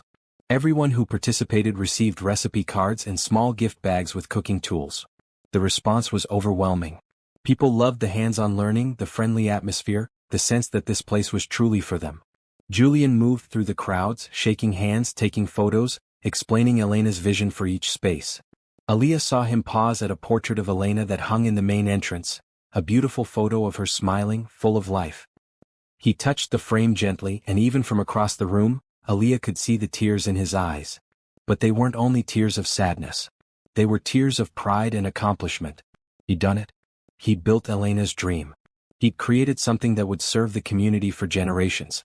At 6 p.m. the community dinner began. Over 200 people crowded into the center's main hall, which had been transformed into an elegant dining space. Long tables with white linens, simple flower arrangements, soft lighting that made everything feel special. Aaliyah's team began serving the meal. She designed the menu so each dish could be plated efficiently without sacrificing presentation. As guests received their plates, Aaliyah watched their faces light up with delight. "This is restaurant quality," one diner exclaimed. "I can't believe a kid from our neighborhood cooked this," another said proudly, not knowing Aaliyah could hear. Before dessert, Julian stood to give his speech. The room quieted immediately, everyone eager to hear from the man who'd made this center possible. "Thank you all for coming," Julian began, his voice steady but emotional. 3 years ago, my wife Elena died unexpectedly. She was an architect who believed deeply in using design to serve communities. This center was her final project, her dream of creating a space where young people could discover their potential and families could gather together. He paused, looking around the room. "When Elena died, I was lost. I stopped living. I went through the motions of existence but felt no real purpose or joy. I let this project die with her, which was the opposite of what she would have wanted." Aaliyah saw many people nodding, understanding in their faces. "But then something changed," Julian continued. "A young woman named Aaliyah Thompson, who you might recognize as the chef behind tonight's incredible meal, showed me through her kindness and wisdom that the best way to honor Elena was to keep living. to keep building, to keep creating opportunities for others. He gestured to Aaliyah, who felt her face grow warm as everyone turned to look at her. Aaliyah was working 3 jobs while raising her younger siblings after losing her mother. She had dreams of becoming a chef but no realistic path to make it happen. When I learned her story, I realized this was exactly the kind of situation Elena cared about. Talented people being held back by circumstances beyond their control. Julian's voice grew stronger. So I created the Elena Rossi Foundation to provide scholarships and support to people pursuing careers in fields that serve their communities. Aaliyah was our first scholarship recipient. Tonight's meal proves we made the right choice. The room erupted in applause. Aaliyah stood, waving shyly, overwhelmed by the recognition. This center will offer programs for young people in art, music, cooking, technology, and more, Julian continued. Everything will be free or low cost because Elena believed money shouldn't be a barrier to education. We'll have after-school programs, weekend workshops, summer camps, and family events. This space belongs to you, to this community. Use it, grow with it, make it yours. More applause, louder this time. Julian waited for it to die down before concluding. Elena Rossi believed in possibilities. She believed everyone had potential that deserved nurturing. She believed communities thrive when people support each other rather than compete. This center is my promise to keep believing those things too. To keep creating opportunities. To keep building spaces where people can grow. Thank you for helping me keep Elena's dream alive. As Julian sat down, the entire room rose in a standing ovation. Aaliyah saw tears streaming down many faces, saw the hope and gratitude in people's expressions. This mattered. This center would genuinely change lives. After the speeches, as Aaliyah's team served dessert, she found a moment to stand with Julian near Elena's portrait. You did it, she said quietly. You really did it. She'd be so proud. We did it, Julian corrected. You helped me see the path forward. The foundation, this center, all of it exists because you showed me what living with purpose looks like. They stood together, looking at Elena's smiling face in the portrait. Aaliyah felt a strange sense of connection to this woman she'd never met, this woman whose vision had changed so many lives, including her own. I wish I could have known her, Aaliyah said. She would have loved you, Julian replied. Absolutely loved you. You're exactly the kind of person she wanted to help, and you've become exactly the kind of person who helps others. That's the best legacy anyone could ask for. The evening ended with the community touring the center one more time, marveling at what had been created. Children ran through the gymnasium, adults explored the art studio, families gathered in the common areas envisioning future events. As the last guests departed, Aaliyah and her team cleaned up the kitchen. Despite being exhausted, she felt energized. The meal had been a success. People had loved the food. She'd proven she could handle a high-pressure, large-scale event. Julian found her as she was finishing up. You were magnificent tonight. That meal was extraordinary. Thank you for giving me the opportunity, Aaliyah replied. This was the most important event I've ever cooked for. Get used to it, Julian said with a smile. Once you graduate and start running our culinary program here, you'll be cooking for and teaching this community regularly. Aaliyah looked around the beautiful kitchen, imagining it filled with eager students. She thought about the journey that had brought her here, from serving coffee to Julian's grief to becoming part of something so much larger than herself. I can't wait, she said honestly. I can't wait to give other people the chances I've received. As she rode the bus home that night, Aaliyah reflected on how much had changed in 1 year. She'd gone from working 3 jobs with no prospects to being a scholarship recipient with a clear career path. Julian had gone from frozen in grief to actively building Elena's legacy. Mrs. Patterson had gone from facing the loss of her cafe to having her business secured and expanded. And all because of kindness. Because of conversations at a cafe table. Because of Julian choosing to channel his wealth toward community good. Because of people showing up for each other in times of need. When she got home, Terrence and Nia were still awake, waiting to hear about the event. It was perfect, Aaliyah told them. Everything went exactly right. And I realized something tonight. What? Nia asked. That Mom would be so proud of all of us. We've built a life she'd be happy with. We're not just surviving anymore. We're thriving. Because of Mr. Montgomery, Terrence noted. Because of a lot of people, Aaliyah corrected. Because of a community that cares. Because of opportunities being shared. Because people choose kindness over selfishness. She hugged her siblings tightly, grateful for them, grateful for everything they'd been through together and everything still to come. That night, before bed, Aaliyah received a text from Julian. "Thank you for helping me bring Elena's dream to life. Tonight proved that love doesn't end with death. It transforms into action that serves others. Sleep well, my friend. You've earned it." Aaliyah smiled and set down her phone. Tomorrow she'd return to her regular routine of classes and cafe shifts. But something fundamental had shifted. She wasn't just surviving anymore, working multiple jobs to get by. She was building a career, serving her community, living with purpose. She thought about Elena one more time before falling asleep, silently thanking her for believing opportunities should be available to everyone, for inspiring Julian to create the foundation, for designing a youth center that would change countless lives. And she made a promise to herself and to Elena's memory: she would spend the rest of her life creating opportunities for others the way opportunities had been created for her. She would be kind, generous, and devoted to serving her community, because that's what love looked like in action. Not just loving the people close to you, but loving your whole community enough to invest in its future. That was Elena's legacy. And now it was Aaliyah's too. 6 months later, on a warm spring morning, Aaliyah walked across the stage at Riverside Culinary Institute to receive her diploma. She'd finished the 2-year program with honors, earning praise from her instructors and multiple job offers from prestigious restaurants. But she'd already accepted her true calling, running the culinary program at the Elena Rossi Community Center. In the audience, Terrence and Nia cheered loudly, holding up signs they'd made that read "Congrats LA" in rainbow letters. Mrs. Patterson dabbed her eyes with a handkerchief, beaming with pride. And Julian sat next to an empty seat, the way he used to at the cafe, with a single rose placed on the chair in Elena's honor. After the ceremony, they all gathered outside for photos. Aaliyah stood in her emerald green graduation robe, surrounded by the people who had supported her journey. "We're so proud of you," Mrs. Patterson said, hugging her tightly. "You did it, Leah," Terrence added, his voice thick with emotion. At 17 he was preparing for his own graduation next year, already accepted to several excellent universities on full scholarships from the foundation. "You're going to be the best chef ever," Nia declared with absolute confidence. At 13 she was flourishing in the Art Magnet program, her talent recognized and nurtured by excellent teachers. Julian stood slightly apart, letting the family have their moment. When Aaliyah turned to him, he stepped forward with a small wrapped box. "This is for you," he said. "From both me and Elena, in a way." Aaliyah opened it carefully. Inside was a beautiful chef's knife with her name engraved on the handle, along with a quote: "Use your gifts to serve others." "Julian," she breathed, touched beyond words. "This is too much." "It's exactly enough," he replied. Elena had a saying: "Talent without purpose is just potential. Purpose gives talent meaning." You found your purpose, Aaliyah. Now go change the world with it. The community center had been open for 3 months now, and it was exceeding everyone's expectations.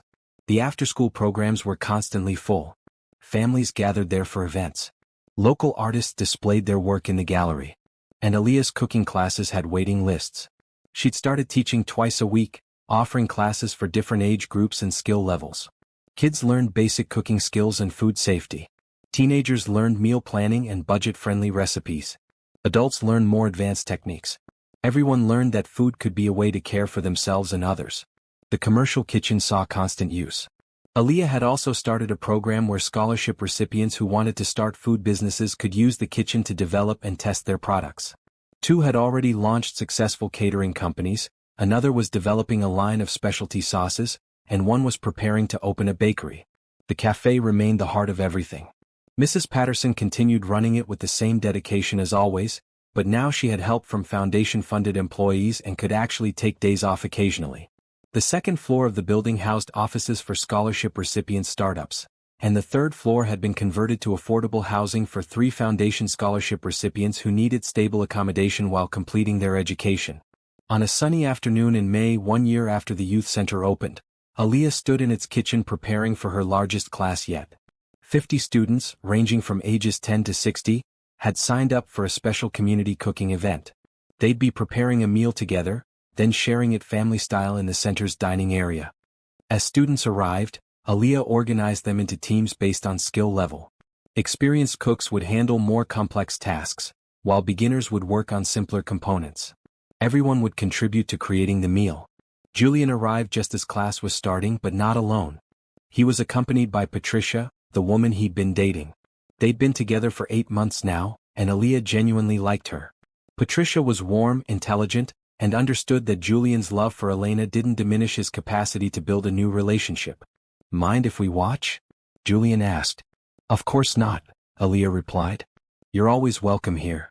As she taught the class, demonstrating knife techniques and explaining flavor combinations, Aaliyah felt completely in her element. This was what she was meant to do, not cooking for wealthy restaurant patrons, but teaching community members skills they could use to care for themselves and their families. During a break, while students practiced what she demonstrated, Julian came over to chat. "You're a natural teacher," he observed. "I love it," Aaliyah admitted. "More than I expected, honestly. Seeing someone successfully chop their first onion without crying, or watching a kid proudly plate the dish they made, it's incredibly rewarding." "Elena would love this program," Julian said, looking around at the bustling kitchen. This is exactly what she envisioned. A space where people learn practical skills while building community. "How are things with the foundation?" Aaliyah asked. She was less involved in the day-to-day operations now that she'd graduated and taken her full-time position at the center, but she still sat on the board and helped with scholarship selection. "Growing faster than we projected," Julian replied. "We're awarding 60 scholarships this year, and we've started expanding to other communities. Rebecca is hiring more staff to handle the growth." "That's wonderful. We couldn't have done it without your input," Julian said. "Your perspective shaped everything we do. The holistic support model, the mentorship program, the emphasis on careers that serve communities, all of that came from your experiences and insights." Aaliyah felt warmth spread through her chest. "I'm just glad I could help." "You've done more than help," Julian said seriously. "You've been part of building something that will outlast all of us. Generations from now, people will still be benefiting from these programs. That's legacy." After the class ended and everyone shared the meal they'd prepared together, Aaliyah sat at a table with her students, enjoying the fruits of their labor. The food wasn't restaurant perfect, but it was delicious and made with care. More importantly, it represented connection and learning and community. An elderly woman named Mrs. Rodriguez sat next to her. "Thank you for teaching this class," she said in heavily accented English. "I raised 6 children but never learned to cook well. Always just basic food. Tonight I made something beautiful." "You did," Aaliyah confirmed, gesturing at the perfectly seasoned chicken on Mrs. Rodriguez's plate. "And now you can make it for your family." "My daughter, she works 2 jobs like you used to," Mrs. Rodriguez continued. "No time to cook. I can help her now make good meals for my grandchildren. You gave me a gift." Aaliyah felt tears prick her eyes. "You gave me a gift too. The chance to teach you. That's what makes this work meaningful." As the evening wound down and students departed with full stomachs and new skills, Aaliyah cleaned up the kitchen. She moved through the familiar motions, feeling deeply satisfied with her life's direction. Julian found her as she was finishing. "Want to walk over to the cafe? I'm craving one of Mrs. Patterson's famous chocolate chip cookies." "Always," Aaliyah agreed. They walked through the neighborhood together, past the youth center that was now a beloved landmark, past community gardens that had sprung up in the center's wake, past newly opened small businesses run by Foundation Scholarship recipients. The cafe was busy with the evening crowd. Mrs. Patterson waved from behind the counter, already preparing Julian's order before he asked. They sat at Julian's old table by the window. The carved initials were still there. JM+ER. Julian traced them with his finger the way he used to, but now the gesture seemed more affectionate than painful. "Can I tell you something?" Julian asked. "Of course." "I'm happy," Julian said simply. "For the first time since Elena died, I'm genuinely happy. Not just going through the motions or finding moments of contentment, but actually happy with my life." "I'm so glad," Aaliyah said warmly. "Patricia and I are talking about getting married," Julian continued. "Nothing certain yet, but we're discussing it. At first I felt guilty, like I was betraying Elena. But then I realized that Elena would be furious if I spent the rest of my life alone because of her. She'd want me to be happy, to build a new life while never forgetting our time together." "She absolutely would," Aaliyah agreed. "Love doesn't have a limited capacity. Loving Patricia doesn't diminish what you had with Elena." "Exactly. And I wanted to thank you for helping me understand that. When I first met you, I was trapped in my grief. You helped me see that healing didn't mean forgetting, but rather finding ways to honor Elena's memory through action." "You did that all yourself," Aaliyah protested. "I just listened." "You did more than listen. You showed me what resilience looks like. You demonstrated how to carry loss while still building a meaningful life. You were my example, Aaliyah." You showed me it was possible. They sat quietly for a moment, sipping their coffee. Outside the window, the neighborhood bustled with evening activity. Inside the cafe, the familiar hum of conversation created a comforting backdrop. I have something to tell you too, Aaliyah said. The foundation is publishing a cookbook of recipes developed by scholarship recipients in culinary programs. I'm editing it, and all proceeds will fund additional scholarships. That's a wonderful idea, Julian said enthusiastically. And, Aaliyah continued, I'm developing a proposal for a food truck program. We'd help scholarship recipients start their own mobile food businesses, providing the trucks and initial support. It would create sustainable careers while bringing good food to underserved neighborhoods. Julian's eyes lit up. I love it. Write up a formal proposal and we'll present it to the foundation board next month. They continued talking, planning future programs, dreaming about expanding their impact. The conversation flowed easily, two friends who'd been through a journey together and emerged stronger on the other side. Mrs. Patterson came by with a plate of cookies. On the house, she said. For my two favorite people. You spoil us, Aaliyah said, taking a cookie. You've earned it, Mrs. Patterson replied. Both of you. Look what you've built together. Look how you've changed this community. After Mrs. Patterson walked away, Julian raised his coffee cup in a toast. To Elena, whose vision started all of this. Aaliyah raised hers as well. To Elena. And to new beginnings built on love and loss. They clinked their cups gently. As the evening progressed, other cafe regulars stopped by their table to chat. Mr. Henderson shared news about his grandson who'd just been accepted to the Foundation's Architecture Scholarship Program. Mrs. Garcia talked about the book club that now met at the youth center. Mr. Giuseppe's son Michael mentioned hiring 2 Foundation culinary graduates to work at the bakery. Everywhere Aaliyah looked, she saw ripples of positive change. The Foundation's work was woven into the fabric of the community now, creating opportunities and connections that would continue expanding for years to come. Later that night, as Aaliyah walked home, she thought about how far she'd come. 1 year ago, she'd been exhausted and hopeless, working 3 jobs with no prospect of change. Now she had a career she loved, financial security, the satisfaction of serving her community, and the deep fulfillment that came from helping others achieve their dreams. She thought about her mother, who'd worked herself to exhaustion to provide for her children. Who'd believed in education and opportunity and treating people with kindness. Who'd taught Aaliyah that the measure of a life wasn't what you accumulated but what you gave. I made it, Mom, Aaliyah whispered to the night sky. I made it, and I'm going to spend the rest of my life helping others make it too. When she got home, Terrence was studying at the kitchen table, preparing for final exams. Nia was in her room, working on a portfolio for an advanced summer art program she'd been accepted into. Aaliyah made tea and joined Terrence at the table. How's studying going? Good. Math test tomorrow, but I feel prepared. You'll do great. You always do. Terrence looked up from his textbook. Yeah, I've been thinking. After I graduate college, I want to work for the foundation too. Maybe in the financial side, helping manage scholarships and grants. I want to be part of what you and Mr. Montgomery built. Aaliyah felt her heart swell with pride. That would be wonderful. We'd be lucky to have you. And I want to teach art classes at the center, Nia added, having wandered into the kitchen. When I'm older, I want to help kids the way the foundation helped us. Aaliyah hugged both her siblings, overwhelmed with love and gratitude. They were all going to be okay. Better than okay. They were going to thrive and help others thrive. They were going to be part of something larger than themselves. That night, lying in bed, Aaliyah thought about Julian's journey from grief to purpose. She thought about Elena's vision living on through the center and the foundation. She thought about how one conversation in a cafe could start a chain reaction of positive change. Most of all, she thought about love. Not just romantic love, though that was part of it with Julian finding happiness with Patricia. But also love for community, love for possibility, love for human potential. The kind of love that motivated people to use their resources, whether time or money or talent, to make the world better. Her phone buzzed with a final text from Julian. Thank you for being my friend. Thank you for helping me find my way back to living. Tomorrow I'm going to the jeweler to look at rings. Elena's blessing would mean everything. So would yours. Aaliyah smiled and typed back, you have both. Patricia is lucky to have you and you're lucky to have her. Elena would be so happy that you're choosing life and love again.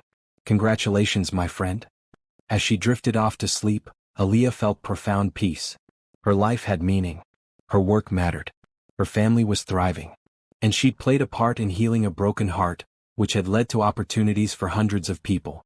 She dreamed that night of the future. Of the youth center bustling with activity. Of students learning cooking skills in the commercial kitchen. Of Terrence managing foundation finances.